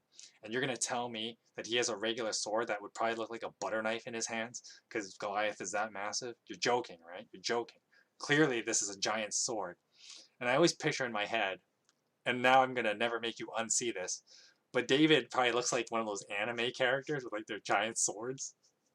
Like Ichigo from Bleach is like a good example, right? You know, he's got like that giant, or like Cloud Strife. I think Cloud Strife is a good example, right? And David kind of looks like Cloud. Of course, you know, there's the whole he's super good looking too. So I think Cloud is an easy comparison for what David would have looked like, right?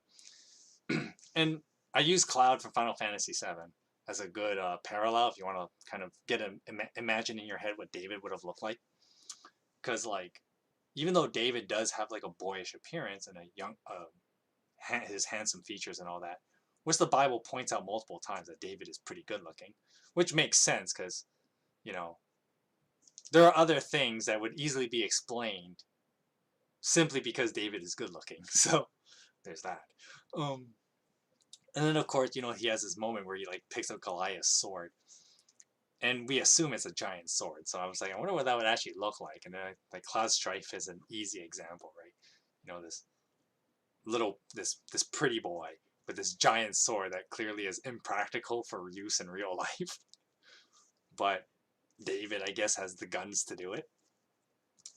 Like, yeah. I mean, David brags about his battle experience, and he's got some mad guns to prove it. And what does this all mean, right?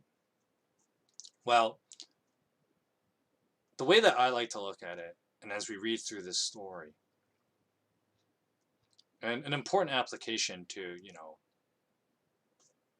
how we live our Christian lives, is that like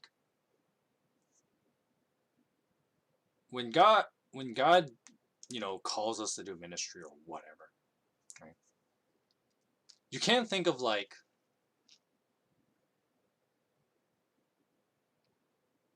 your ministry moments will be like magic moments, right? It's not like you're going to enter a situation and then it will just happen, right? It never happens like that, right? But rather, you know, in our daily lives, you know, we read scripture every day, we pray every day so that we can get closer to God. And in a way, God teaches us and God empowers us, which is kind of the language I always use, even when I'm praying. You guys may have caught that. when I start these streams with a prayer, and you kind of notice I word it that way, right? That, God empowers us, in increments, and increases our spiritual strength in that way. And so the way that I look at it is, when those ministry moments come, I have been prepared through all these small steps, right? And I have quote unquote battle experience. And so, when David talks about, like, well, he has battle experience, he's fought wild beasts. And so fighting a giant Philistine, that's a pretty high benchmark though, right? So David obviously has been doing this for a while, but, that's kind of the way we should look at our own spiritual lives, right? And as opposed to, like, you're just the underdog, and then God magically gives you powers. That's not how it works, right? That doesn't happen to most of us, I'm pretty sure. So unless I'm the oddball and it happens to all of you and it doesn't happen to me. I mean, that's also, I won't rule out the possibility, but from what I know from people, it's not how things work. So anyway, what I'm getting at here is that, like, in our own ministry lives, it's not so much of, like, what you think you can and can't do, right? Some people hesitate doing ministry. They're like, well, I haven't, I'm not sure if, like, I have the experience or whatever. It's like, well, you pray every day, you read your Bible every day, and God will build you up. As you grow in your relation with Him, God will build you up little by little, and He'll prepare you for those battles when they come, right? And we are to live our lives always prepared to do the mission, if you will, right? And as we grow closer in our relationship with God, those little bits of battle experience builds up, right, in our spiritual lives, right? And it's, many Christians abuse this terminology, but, like, the spiritual warfare thing, and we pray into spiritual warfare. Well, part of that is, as we pray with little things, it lets us be bolder in what we pray for, and then, of course, when we pray for others, right, and being confident because we know who God is, right? Just like how David knows who God is here, and this is where, like, a lot of people point out this characteristic of David. He knows who God is. He knows that God has built him up, and so that's why, David is a man after God's own heart kind of idea, right? Because David has been built up by God in this relationship that they have, and so in the same fashion, that's kind of how we're supposed to live our own spiritual lives.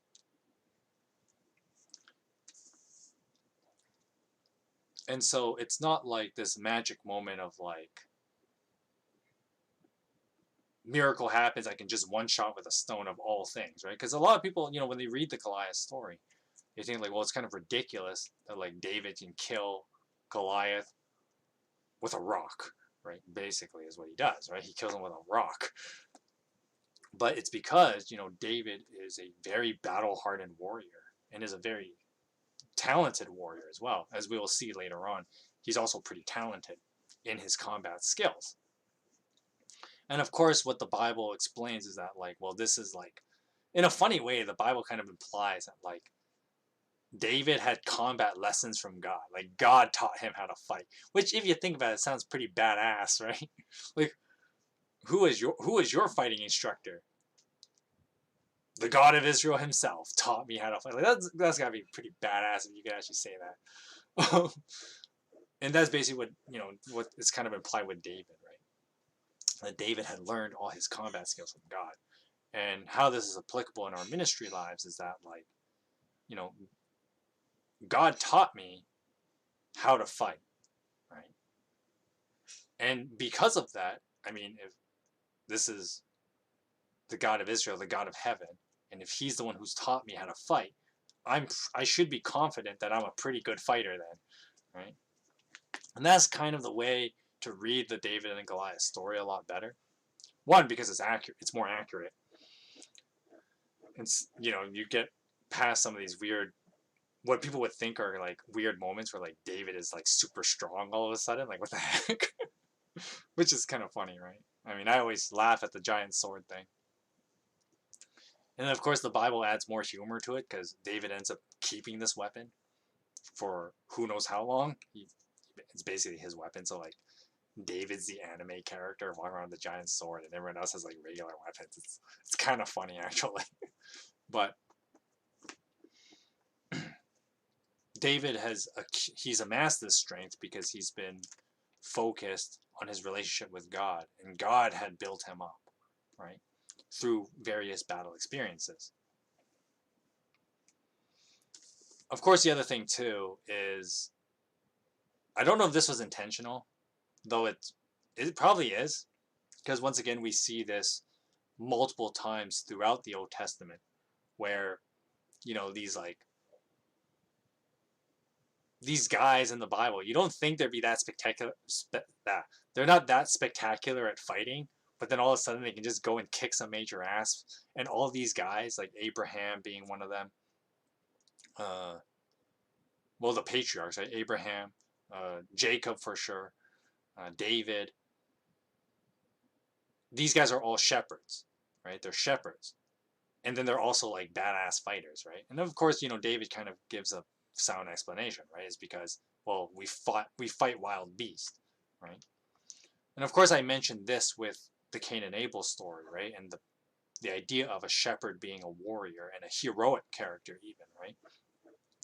Because you think about like a shepherd, right? A shepherd is a guy who risks his life to protect useless sheep, right? Or defenseless sheep, rather, right? Sheep are pretty defenseless, and so a shepherd has to be like, he's got to be armed to the teeth, and he's got to be a good fighter to protect these dumb animals, right?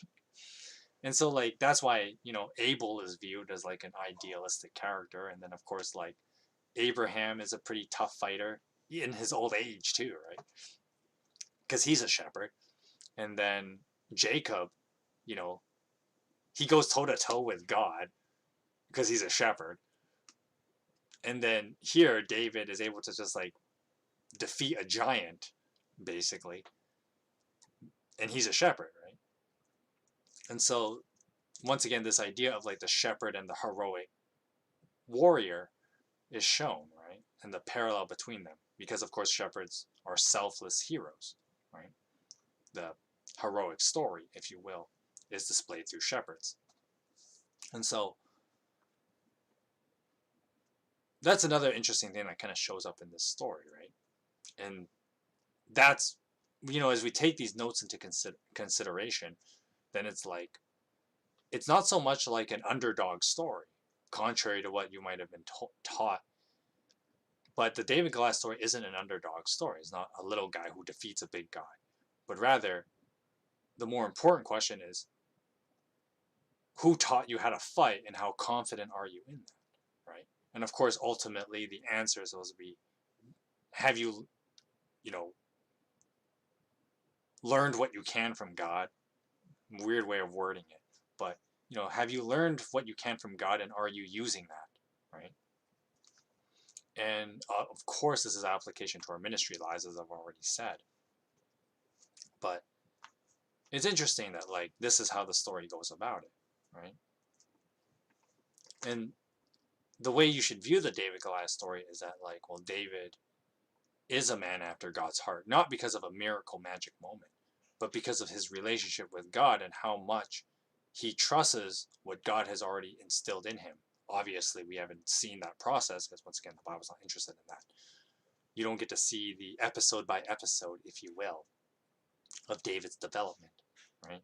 We just see that he is a man trained by God, and thus is a force to be reckoned with.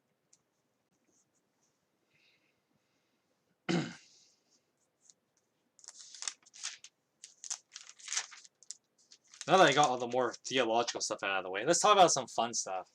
So, obviously, one of the fun things in this chapter is that, like, the smack talk that goes on in this chapter. I think it's great, right?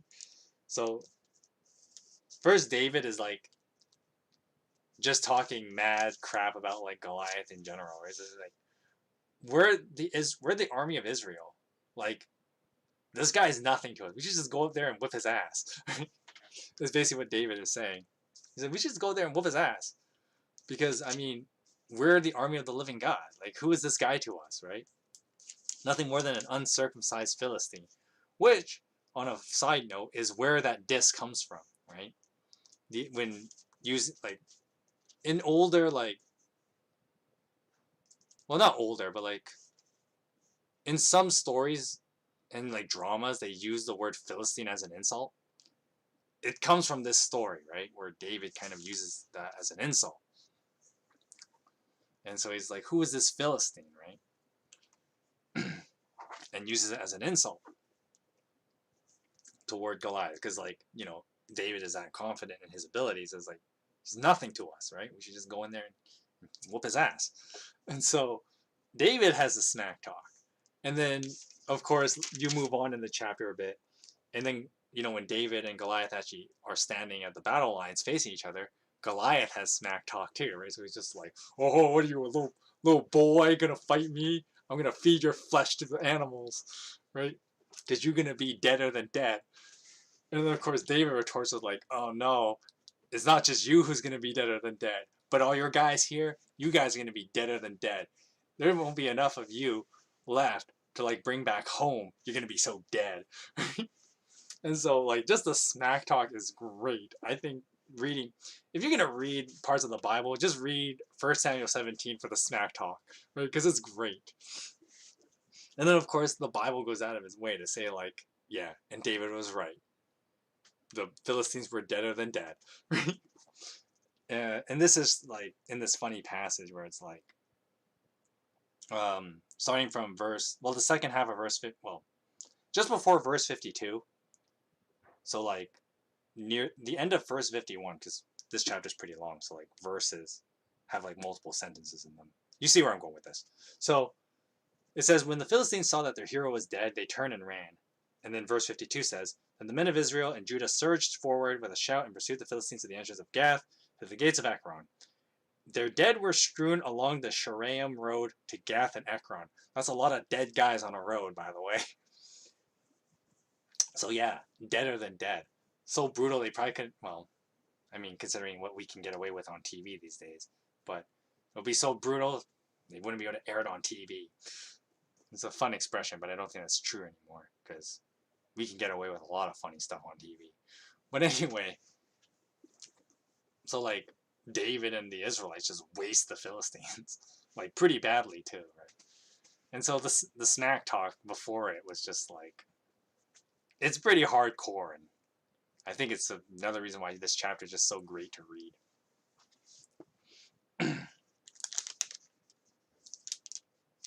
I don't know, I like gushing about that part because it's just always funny in my mind. That like, and that tells you that David is once again, more hints of David being a battle-hardened warrior. Like he's got his smack talk down. Right? He's no amateur to war, right? If he's got the smack talk down, yeah, you know you're ready for real combat when you got the smack talk ready. Because you think about like in anything, like you think of like good examples like, you know, online video games, right? The smack talk comes from all the people who've played from all the experienced players. It's never the newbie who gives the smack talk, because the newbie doesn't know what he's doing, right? He's kind of like, well, I don't want to come off as like mean or anything, right? So the newbie never says anything. It's all these guys who have experience that all do the smack talk, right?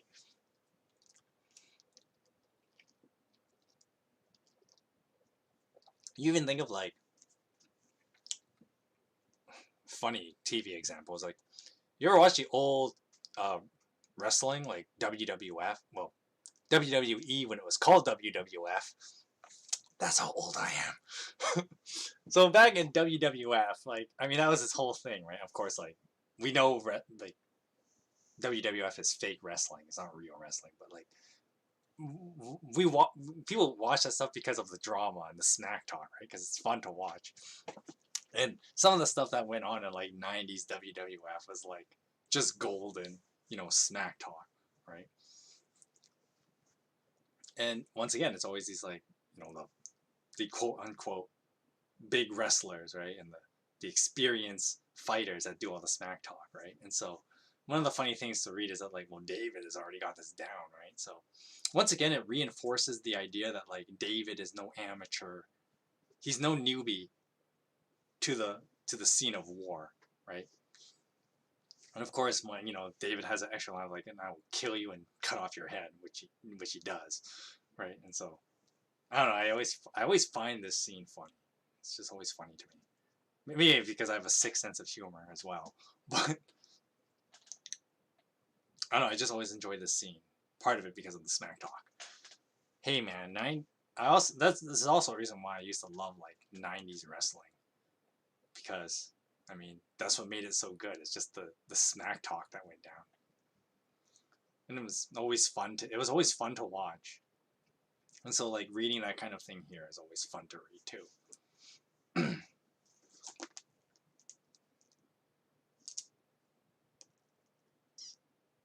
There's one like narrative thing I kind of forgot to talk about, and here's another thing that is kind of a interesting thing that I don't want to downplay the David Goliath story because it's a popular one. But at the same time, when you read the text, it's funny because chapter 17 does this funny thing where like there's this big physical fight, but in the grand scheme of things, it's actually a very small fight because the Bible hints at a real conflict that's going to happen. And the real conflict is not between David and Goliath at all. I mean, Goliath dies in the chapter he shows up in, so that already tells you everything you need to know. But like, the real conflict that chapter 17 introduces is the conflict between David and Saul, right? Of course, what the Bible gets at, or will get at rather, is that this is not a physical battle that they have. It's a spiritual and metaphorical battle that they end up having. And once again, it's this idea of like, who is fit to be king, right? And they'll show that through their ideals and how they behave. But an interesting thing to read about in the chapter 17, the David and Goliath story, is actually Saul's behavior in the story. It's also kind of interesting to read. Now, the first thing to point out, a lot of people go, well, what was Saul doing in chapter 17, which is already the big giveaway? He does nothing, right? Because you think about how chapter 17 begins, right? It talks about how like Goliath comes out, and he's like this huge ass dude with this huge ass armor, and he's cursing the people of Israel and says, "Bring out your champion," right? Now, if you remember in Samuel chapter 8, what was the purpose of a king, right? The king was supposed to be the person who would go out and fight Israel's battles, right? So in a way, if you take chapter 8 in context, if you think about it, Saul should have been the one to fight Goliath. That's the obligation he was supposed to have. But of course, the Bible kind of also gives us why he doesn't do it, right? He feels powerless. Because he's no longer intoxicated by the Spirit of God that gave him power to do crazy things in the past, right? Like fight large, Philistine armies. Saul no longer has that confidence now that the Spirit has departed from him. But this is interesting that the Bible kind of tells that at the beginning, right? That Saul and his battle lines is there, and Saul is actually present, right? But he doesn't fight Goliath. He doesn't do it, even though it's supposed to be his obligation. But he doesn't do it. And so this immediately brings up David and Saul as being kind of rivals, right? And of course, that's the insult to injury that David is the one that fights Goliath. Of course, Saul doesn't catch on right away that like David is the fulfillment of Samuel's prophecy, right? That Samuel tells Saul back in chapter 15, when Samuel was all like, well, God will choose someone else to rule over Israel that will take your place, right? God will choose someone else. It's funny that Saul doesn't immediately catch that David was this person, right? It doesn't click right away. It clicks a little bit later, but it doesn't click right away here for Saul, because Saul doesn't, the Bible's not totally clear whether Saul's supposed to catch this within himself too, because like he should have known that he was supposed to be the one fighting Goliath, but he doesn't. And then David shows up and he doesn't, right? He fights for Israel, like David fights for Israel, like a king should have, right? And so this meta battle between David and Saul is starting now, right? Of course, the funny thing too that the Bible kind of doesn't make this as clear is that David doesn't see it this way. David doesn't see their rivalry as a real rivalry, right?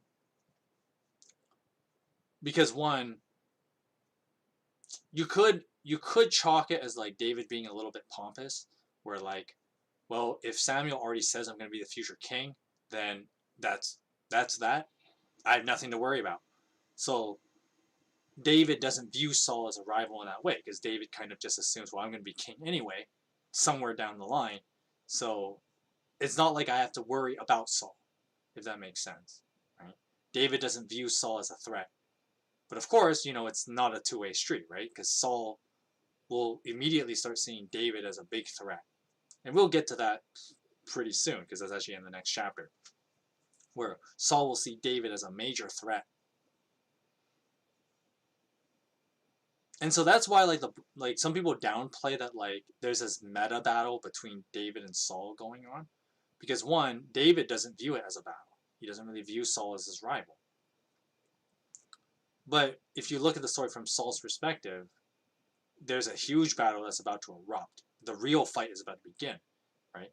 And it's interesting that it uses Goliath as this kind of vehicle to that part of the narrative, right? Because Goliath seems like this is as big as fighting can get, right? Fighting like a monster from legend, more or less.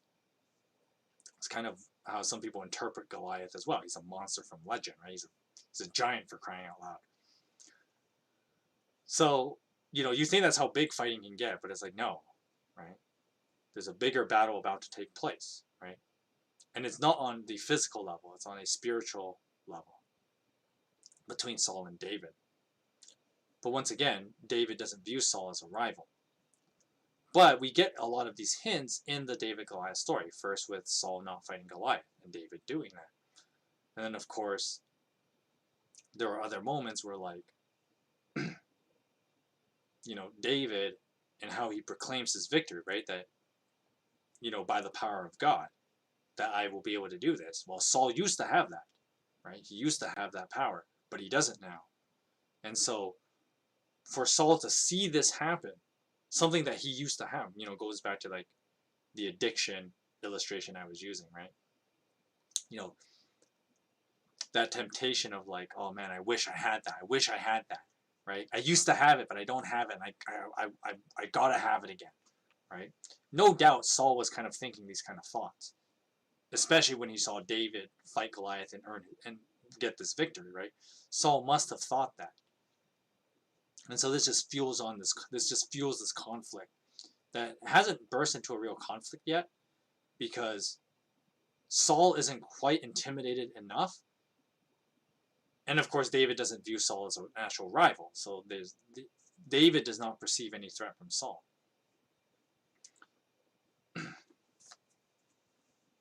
And so that's kind of an interesting thing to think about too. But of course, this all the more reason of why so many people are like quick to praise David and quick to judge Saul more than he already has, because of this huge contrast between them, right? And once again, it shows more failing from Saul, right? That Saul is weak and he's unfit to be king. And him doing nothing here only solidifies that further. Oh, that was weird. OBS was just doing funky things there for a second. Anyway, I think that's it for this chapter. Just a couple other small things. Some humorous moments of like David trying to wear Saul's armor. And it's like, well, this is not good. I can't wear your armor because I'm not you.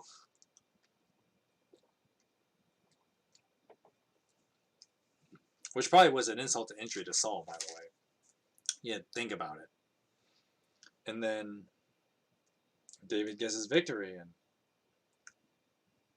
does the badass thing of grabbing Goliath's giant sword and slicing off his own head, which has got to be the most embarrassing way to go, by the way. Like, that's off. You find this in a lot of like fantasy literature and movies. Is like that's supposed to be the most shameful thing, is to be killed by your own weapon. So, you know, I'm trying to think of like a good movie scene example. But like, this movie just came to mind when I was thinking about this, because also this guy gets his head cut off. But like in it's called Sleepy Hollow. It's a interpretate. It's a very different version of like the Headless Horseman story.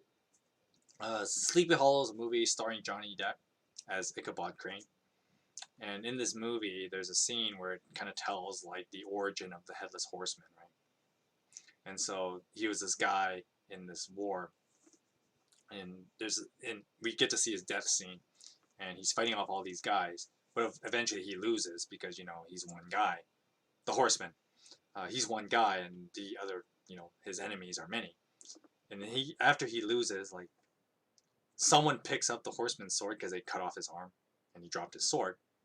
And then some guy picks up his sword and then slices his head off with it, which has got to be the most embarrassing way to go, right? And you're supposed to feel that for the Horseman, which kind of humanizes him more as a villain of the story, right? But it's just one of those, I don't know, that scene just comes to mind where like that's got to be an embarrassing way to go, right? It's like getting killed by your own weapon.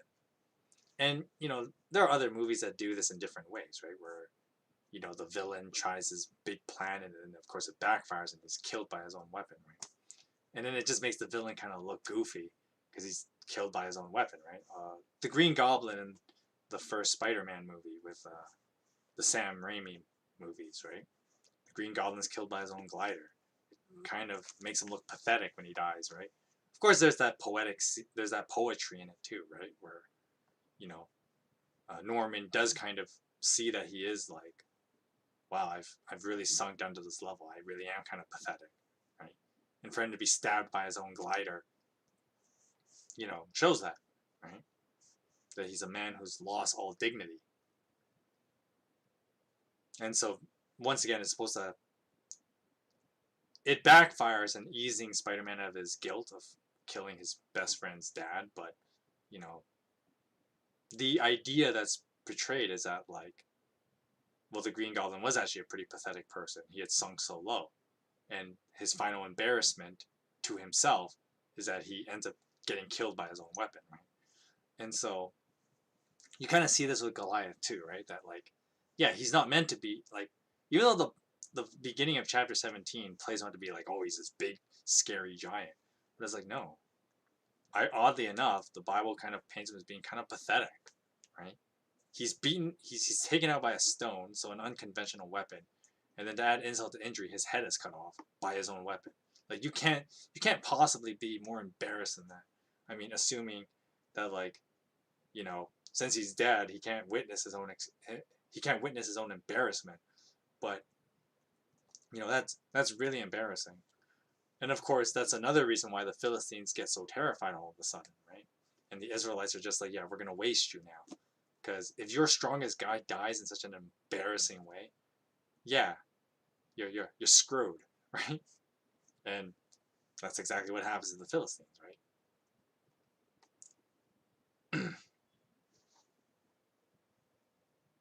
Oh, there's I guess we can talk about the last part of the chapter. There's this weird discrepancy part where Saul asks is like, who is this guy, right? Like, whose son is this? Or whatever, right? And then the text kind of implies that like Saul doesn't know who he is, even though like chapter 17 establishes that it happens after chapter 16. And of course, with that being said, like David has actually been working for Saul for a while. But of course, he only works as like an armor bearer and a musician, not as an actual soldier. Even though, once again, in chapter 16, Saul was told that David is a warrior. But there's a weird discrepancy here, and a lot of people have questions about like, well, why is there this discrepancy? Well, one, we could the the Occam's razor answer, which I think is probably the right one, is that because Saul can't think straight because he's depressed like all the time, with his, with the presence of God leaving him and he's depressed all the time. He can't remember stuff very well. So maybe he just didn't remember who David was, right? Because after all, David was at home taking care of sheep, so he might have left Saul for a couple weeks, and Saul just kind of forgets about him, right? And then Saul could be having an episode of the harmful spirit thing. So that is explanation number one. The second explanation, which I remember reading this off like a Bible commentary, and this explanation actually I like, even though it's not quite as obvious. I mean, there's more assumptions to be made, hence not Occam's razor, and that's the idea of like the public declaration, right? And that Saul's gonna make like a public notice of who David is, which this does make sense, especially when you read like the part in early chapter 17 where David is told what would happen to the person who kills Goliath, right? And the reward that would be given. First of all, you get to marry Saul's daughter, so you get to marry a princess. That sounds pretty awesome. Your family doesn't have to pay taxes. That's hella awesome, right? And so maybe when Saul asks, "Who is this?" Maybe it's like the public declaration, like, "Oh yeah, you are the person who receives this prize." Blah blah blah blah blah. That explanation works pretty well too. It does assume a couple of assumptions, such as like the way ancient, like, how do I put it? You think of like those fantasy movies where like but this is not something that these are more associated with like medieval knights than like you think of like pre-Christ Israel, but like the idea of like a public recognition of a knight, right? And that could be what's happening here, right? That David kind of, or sorry, that Saul kind of knights David, if you want to use that kind of terminology, right? Saul is knighting him here. And then, of course, with his knighting comes all the entitlements, right? That David gets to marry Saul's daughter, and his family is free from taxes. Because remember, the king is allowed to collect a lot of tax, right? As Samuel did remind the people back in like chapter 9 or whatever it was. So there's that. And so those are the two like possibilities. Maybe it's a combination of both. The third option, which is unlikely, is like the idea that this story takes place before, but that doesn't make any sense because like chapter 17 even tells you that like David did go back and forth between Saul and his dad. So David was already working for Saul, part-time probably, as was established in chapter 16. And then chapter 17 also mentions it, so we can't use the explanation that like Saul didn't know who David was. He must have had an idea who he was.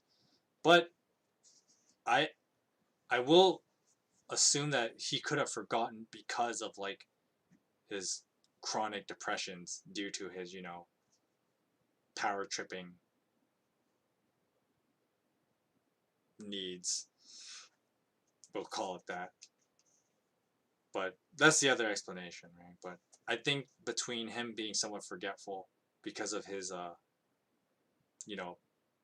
harmful spirit problems, and of course the public knighting thing is pretty likely as well.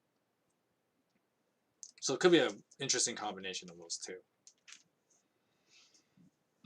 And so when the end of chapter 17 is kind of like the starting of a knighting moment, but we don't get to read the rest of it because the Bible's not interested in telling us like, and then Saul knighted him, like ding, ding, right? Not really necessary. Because once again, I mean, as cool as being knighted is, right? We already know David was anointed by Samuel to be the next king. So like just, you got knighted, like big deal, right? David's going to be the king in the future. So being knighted by Saul is kind of like, yeah, whatever. It's kind of an afterthought. So maybe that's why the Bible omits it. And that's, well, sound reasoning for me, so. Oh, I've been talking a lot about this chapter, and I could go on, but I don't think I'm going to do that. Because I want to end on one more note. You know, this meta conflict that, you know, happens between Saul and David. And I think reading one more chapter will kind of give all that, like, fuel for the fire, if you will. And then, of course, I'm going to leave you on a cliffhanger. And next week, we'll definitely dive into this meta, you know, conflict between David and Saul, right? A tale of two kings, if you will. So let's just finish off today's reading with chapter 18.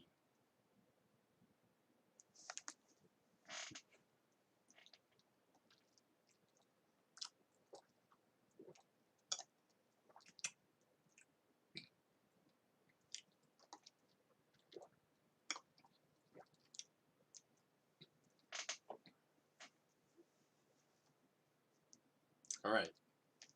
You guys are ready? Chapter 18. After David had finished talking with Saul, Jonathan became one in spirit with David, and he loved him as himself. From that day, Saul kept David with him and did not let him return home to his family. I mean, he's a conscripted royal guard now, so there's that. And Jonathan made a covenant with David because he loved him as himself. And Jonathan took off his robe he was wearing and gave it to David along with his tunic and even his sword, his bow, and his belt. Whatever mission Saul sent him on, David was so successful that Saul gave him a high rank in the army. This pleased all the troops and Saul's officers as well. When the men were returning home after David had killed the Philistine, the women came out from all the towns of Israel to meet King Saul with singing and dancing. With joyful songs and with timbrels and lyres, as they danced, the women sang, Saul has slain his thousands, and David his tens of thousands. Now Saul was very angry. This refrain displeased him greatly.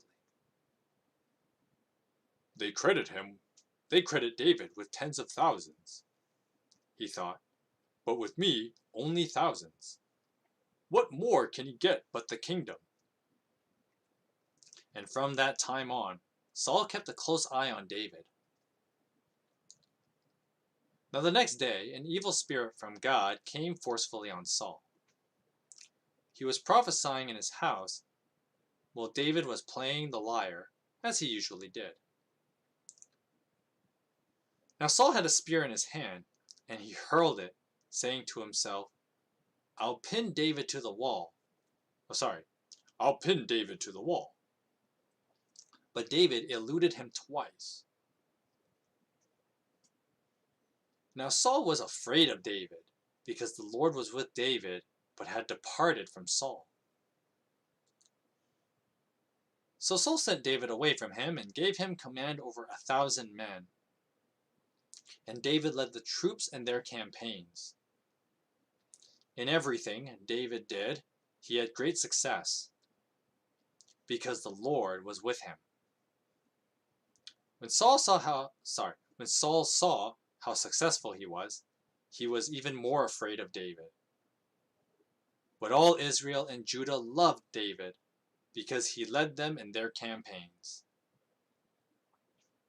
Now Saul said to David, Here is my older daughter Merab. I will give her to you in marriage. Only serve me bravely and fight the battles of the Lord. For Saul said to himself, I will not raise a hand against him. I will let the Philistines do that. But David said to Saul, Who am I, and what is my family or my clan in Israel, that I should become the king's son-in-law? I mean, most people would jump at that chance, by the way, David. But anyway, So when the time came for Merab, Saul's daughter, to be given to David, she was given in marriage to Adriel of Melholah. Now Saul's daughter Michal was in love with David, and when they told Saul about it, he was pleased. I will give her to him, he thought, so that she may be a snare to him, so that the hand of the Philistines may be against him. So Saul said to David, now you have a second opportunity to become my son-in-law. Then Saul ordered his attendants, speak to David privately, and say, look, the king likes you, and his attendants all love you. Now become his son-in-law. So they repeated these words to David, but David said, do you think it is a small matter to become the king's son-in-law? I am only a poor man, and little known. When Saul's servants told him what David said, Saul replied, say to David, the king wants no other price for the bride than 100 Philistine foreskins. Gross, but okay. To take revenge on his enemies. Saul's plan was to have David fall by the hands of the Philistines. So when the attendants told David these things, he was pleased to become the king's son-in-law. So before the allotted time elapsed, David took his men with him and went out and killed 200 Philistines and brought back their foreskins. Ugh. They counted out the full number to the king so that David might become the king's son-in-law. Then Saul gave his daughter Michal in marriage. When Saul realized that the Lord was with David and that his daughter Michal loved David, Saul became still more afraid of him, and he remained his enemy the rest of his days. The Philistine commanders continued to go out to battle, and as often as they did, David met with more success than the rest of Saul's officers, and his name became well known.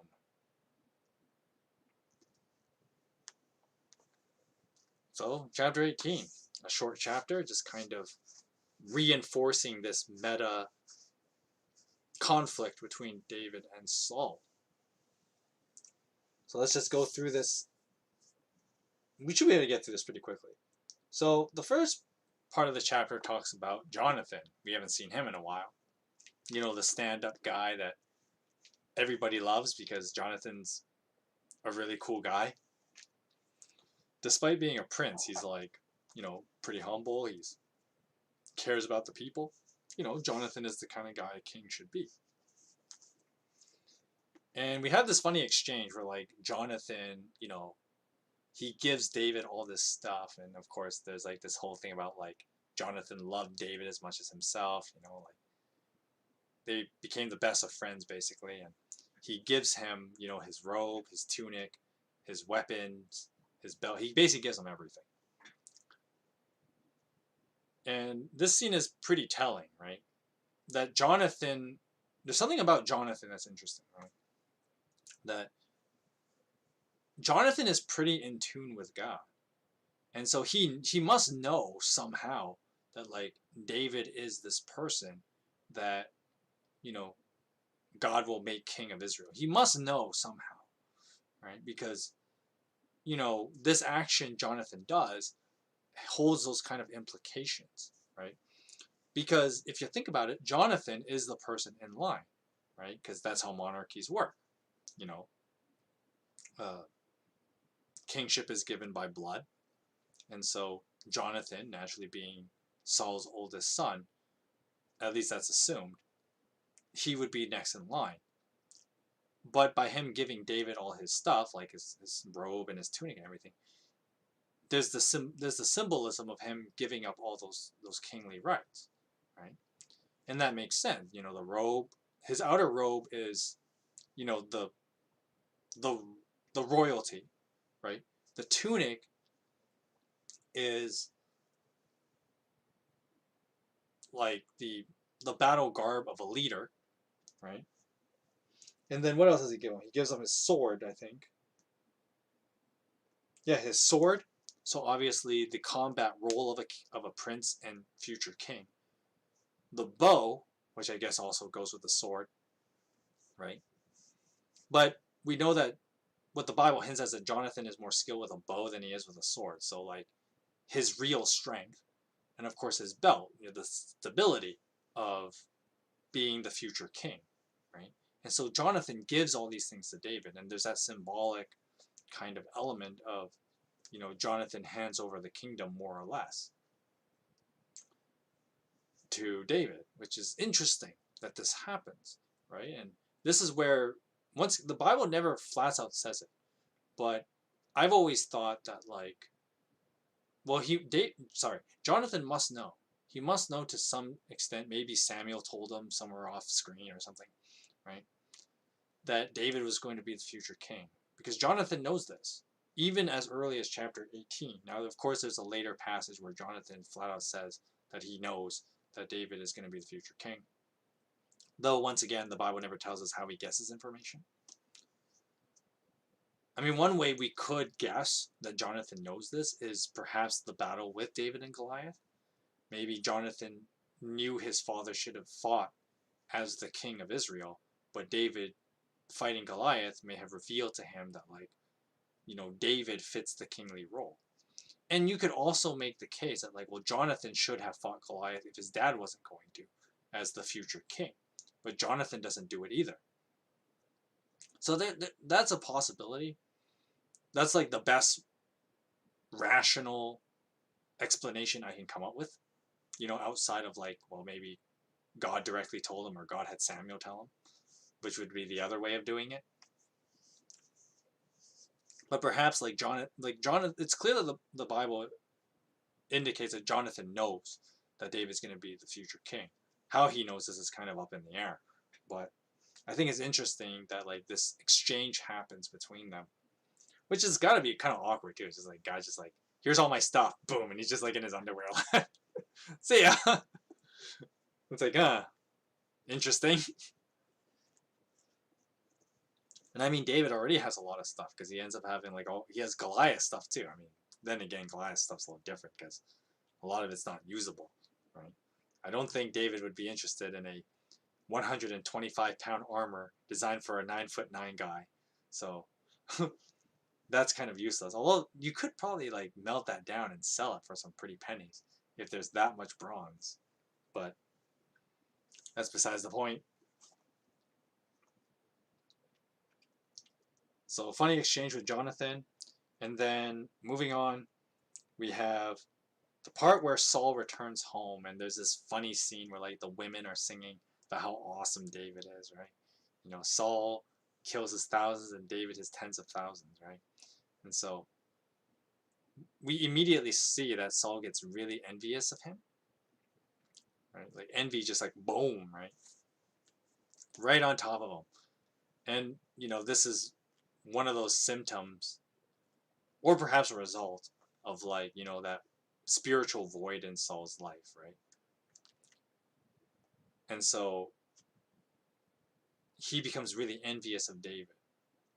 And of course, at this point, Saul has kind of pieced it together now, right? And I mean, we could guess the same way that like Jonathan kind of figures out that like he knows that David is going to be the future king. Saul knows now. I think Saul kind of figures out that like, is this the one Samuel told me about back then? Is David the one? But at the same time, Saul, well, I mean, it's funny. Saul does try to kill him, and we'll get to that in a moment. But Saul's envy is like, it just like burst out, right? Because of course, like Saul's been having his episodes with this harmful spirit, and then now if we have this moment where he's like full blown envious of David, and he's terrified of David, right? And of course, it doesn't help that every time David goes on a fighting campaign against the Philistines, David is successful, right? So that just makes it even worse, right? Because then Saul's feelings of powerlessness, just becomes stronger, right? As David becomes more powerful, Saul realizes how powerless he is. And so there's that interesting conflict, right, between them. And of course, David has a little bit of arrogance, right? Because David is kind of unaware of this. Or at least, even if he was, he doesn't seem to think much of it, right? Because Saul is obviously like making a big deal out of this, and he's kind of turning David into a rival. But David doesn't give it any thought. And that can be a dangerous route, right? Because, I mean, if you aren't aware of who could be your enemy, you could easily be struck in the back, right? You could easily be stabbed in the back. And so, with that said, though, there's this funny scene here where, David is playing his lyre and Saul's sitting there and he grabs his spear and throws it at him. And the funny part about this scene is that the Bible even says, this is verse 11, I'll pin David to the wall. But David eluded him twice. Now it's funny that the Bible says that, because for David to elude him twice, it meant that David was sticking around long enough for Saul to pick up the spear that he had thrown and to throw it a second time. And so this kind of shows, like, this is where I kind of suggest the idea that David's a little bit pompous in this, like, whether it's a denial or, like, he really doesn't think of Saul as a potential rival. But, like, dude, the guy just tried to kill you by throwing a spear at you. You think, like, after the first time, you just run for the hills, right? Or, like, do something about it. But no, he waits for Saul. Maybe he's like, oh, Saul's just having a temper tantrum, though not a good argument. But then, like, he waits for Saul to pick up his spear and throw it again, right? And thus, the need for David to elude him twice. And so, once again, David does not think it's Saul at all as a rival, which probably just ticks off Saul even more, right? It probably pisses him off even more. That, like, once again, it's that dynamic of, as David becomes more powerful, Saul feels less and less powerful, right? And that feeling of powerlessness is just so much stronger in him. Ironic that wording it that way, but you get the idea. And then, of course, David, he just fights all these battles, and he's successful, right? So, it's assumed that not only did God make David a brilliant fighter, but he's also a brilliant tactician, as he can fight with like 1,000 guys and win all these battles, right?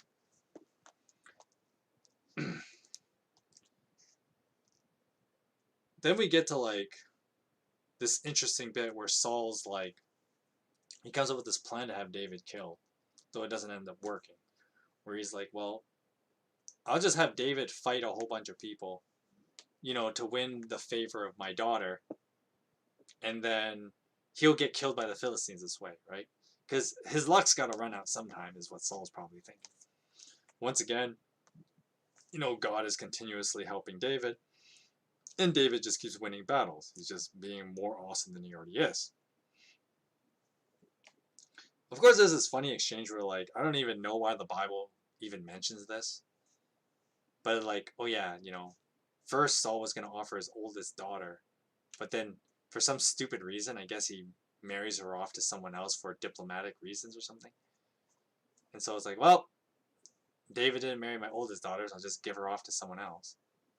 Because of course David, unlike most guys, he probably doesn't immediately jump on I get to be the king's son-in-law at the first chance, right? Because, Saul offers his daughter, and David's like, nah, not really interested in marrying her. But then, of course, Michal shows up, right? Saul's second daughter. And then, Michal ends up really liking David, so Saul's like, I'll use this to my advantage. And then David's like, yeah, I'll marry Michal. And then, of course, Saul gives, like, the most ridiculous challenge, which is ridiculous on so many levels. First of all, who wants Philistine foreskins? Who wants any foreskin in general? Let alone 100 of them, right? And then, of course, when you got to collect that many, someone's got to count them. I feel bad for the guy who has to count the 200 foreskins that David ends up bringing to Saul. That dude has got to have the worst job. That just sucks for that dude. I feel bad for him. But like, yeah, the guy has to like count 200 foreskins, and then of course, like, I mean, that's gotta be pretty nasty for like after David slaughtered all these guys. Like, all right, now we're gonna take blades to their down theirs and cut some skin. Ugh, it's kind of nasty. But people are weird. Although I want to point out something interesting about David. That, you know, sure, David may have God's interest in his heart, hence being a man after God's heart.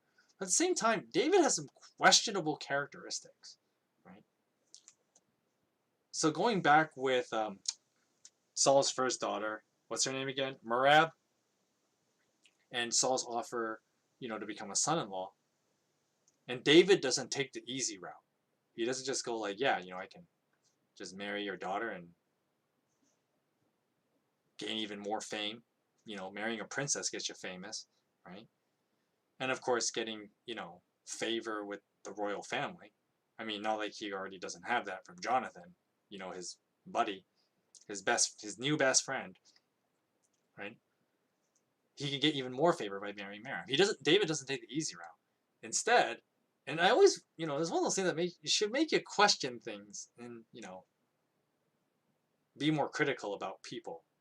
But the chance David goes for to become part of the family is the bloodiest one, right?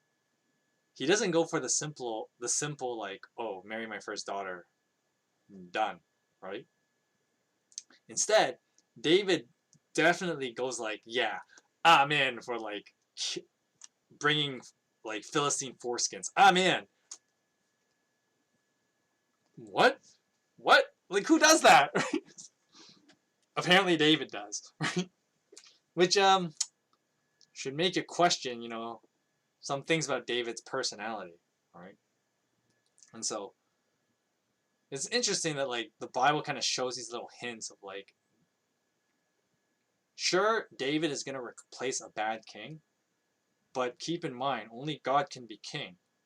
And so the Bible, I think what it does here, in a very brilliant fashion, is that it shows that David already has a lot of potential of moral failing, because David acts impulsively. He acts kind of like a brat, right? And he always takes you know, David has a little bit of a love for violence, right?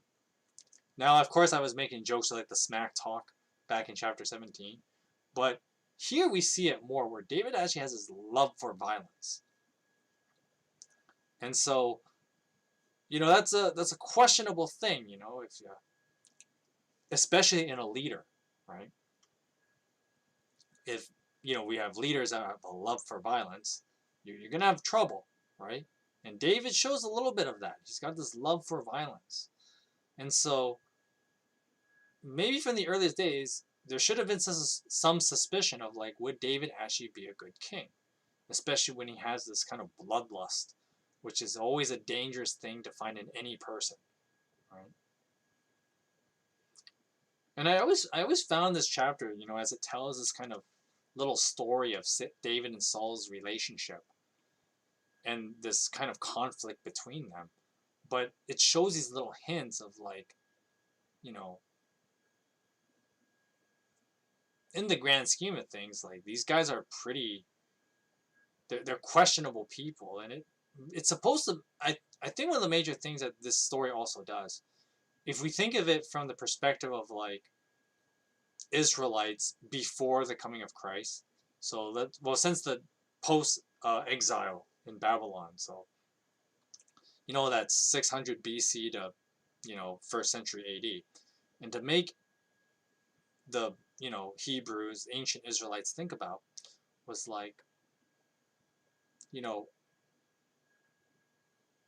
can we really have will a human leader actually work? Perhaps it doesn't, right? No matter how good we might think it may work. There's a lot of questions, and I think it's supposed to reinforce that theme again about like, well, only God can be king because no human can. Because every human has their moral failing. If Saul's major moral failing is that, you know, he gets too high on his power trips, David has a very violent personality, and that is also not a good thing you want in a leader. And so that's something an interesting thing to think about. And I kind of want to end this stream with that, like, you know, a bit of homework, if you will, like that mental exercise and thinking about how these kind of red flags in Saul and David, and thinking about like even modern like leaders in the world today and how we distinguish good and bad leaders, right? And of course, once again, you know, as the book of Samuel suggests, well, only God can be king because of these reasons, right? That every human being has some kind of moral failing that will make them unfit to lead. And of course, you know, the nihilistic view would be, well, what's the point of having any leader, right? But at the same time, more importantly, is to be reminded about like why it's important, you know, for God to be the authority in our lives, and to, you know, why we should follow his commandments because of that as well, right? And why that matters. And so that's kind of how I want to end this. But just interesting to think about as we see like David and Saul. And of course, next week, as we continue on, starting from chapter 19, you know, this conflict between David and Saul will kind of, you know, start to flourish isn't the right word, but it'll have fruition, right? That it'll be an actual conflict between them, right? And then now we have a struggle between two kings, essentially, right? The two kings of Israel. Well, one's not king yet, but you get the idea. Anyway, that's all I have to say about the book of Samuel right now. I've already talked in great length, so I think this is a pretty good place to stop, because chapter 19 has a lot of interesting stuff going on. With that said, if you have questions, just throw them in the chat. I may get to them. I'll just do a bit of housekeeping, as I tend to do at the end of these streams. So just, you know, same thing we've been doing for the last number of weeks, right? Monday we'll resume StarCraft 2. I'll be doing the quote-unquote epilogue, which I think, now that I think about it, it's more like a fourth campaign, right? Because you have to play as everybody and destroy Amon for good. So we'll be starting the Into the Void epilogue, quote-unquote. We'll start that on Monday at 2 o'clock Pacific time, and that will be for Monday and Wednesday streams. So definitely check out StarCraft 2. Of course, next Thursday will be another episode of Throwback Thursday, as we continue through Heroes of Might Magic 2. And I believe I'm on the final map of the Roland campaign, which means I'll get to start on Price of Loyalty pretty soon. Because I'm not going to play through the Archibald campaign, at least not on a Let's Play, because it's basically the same as a Roland campaign. You just play as the bad factions, basically. But so I'm probably play like the Price of Loyalty campaigns, which will be fun.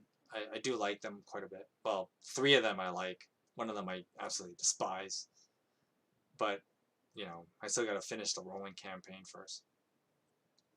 That'll be next Thursday. And then, of course, next Friday, we'll continue our read-through of the Book of Samuel, starting from chapter 19. So that's the plan for next week. With that being said, this is going to be the end of the stream. Hope you guys enjoyed our read-through.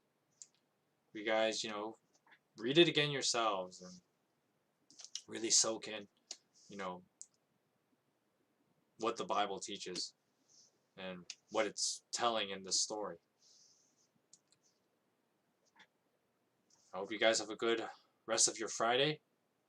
Hope you guys have a great weekend. And I'll see you guys next time. God bless you.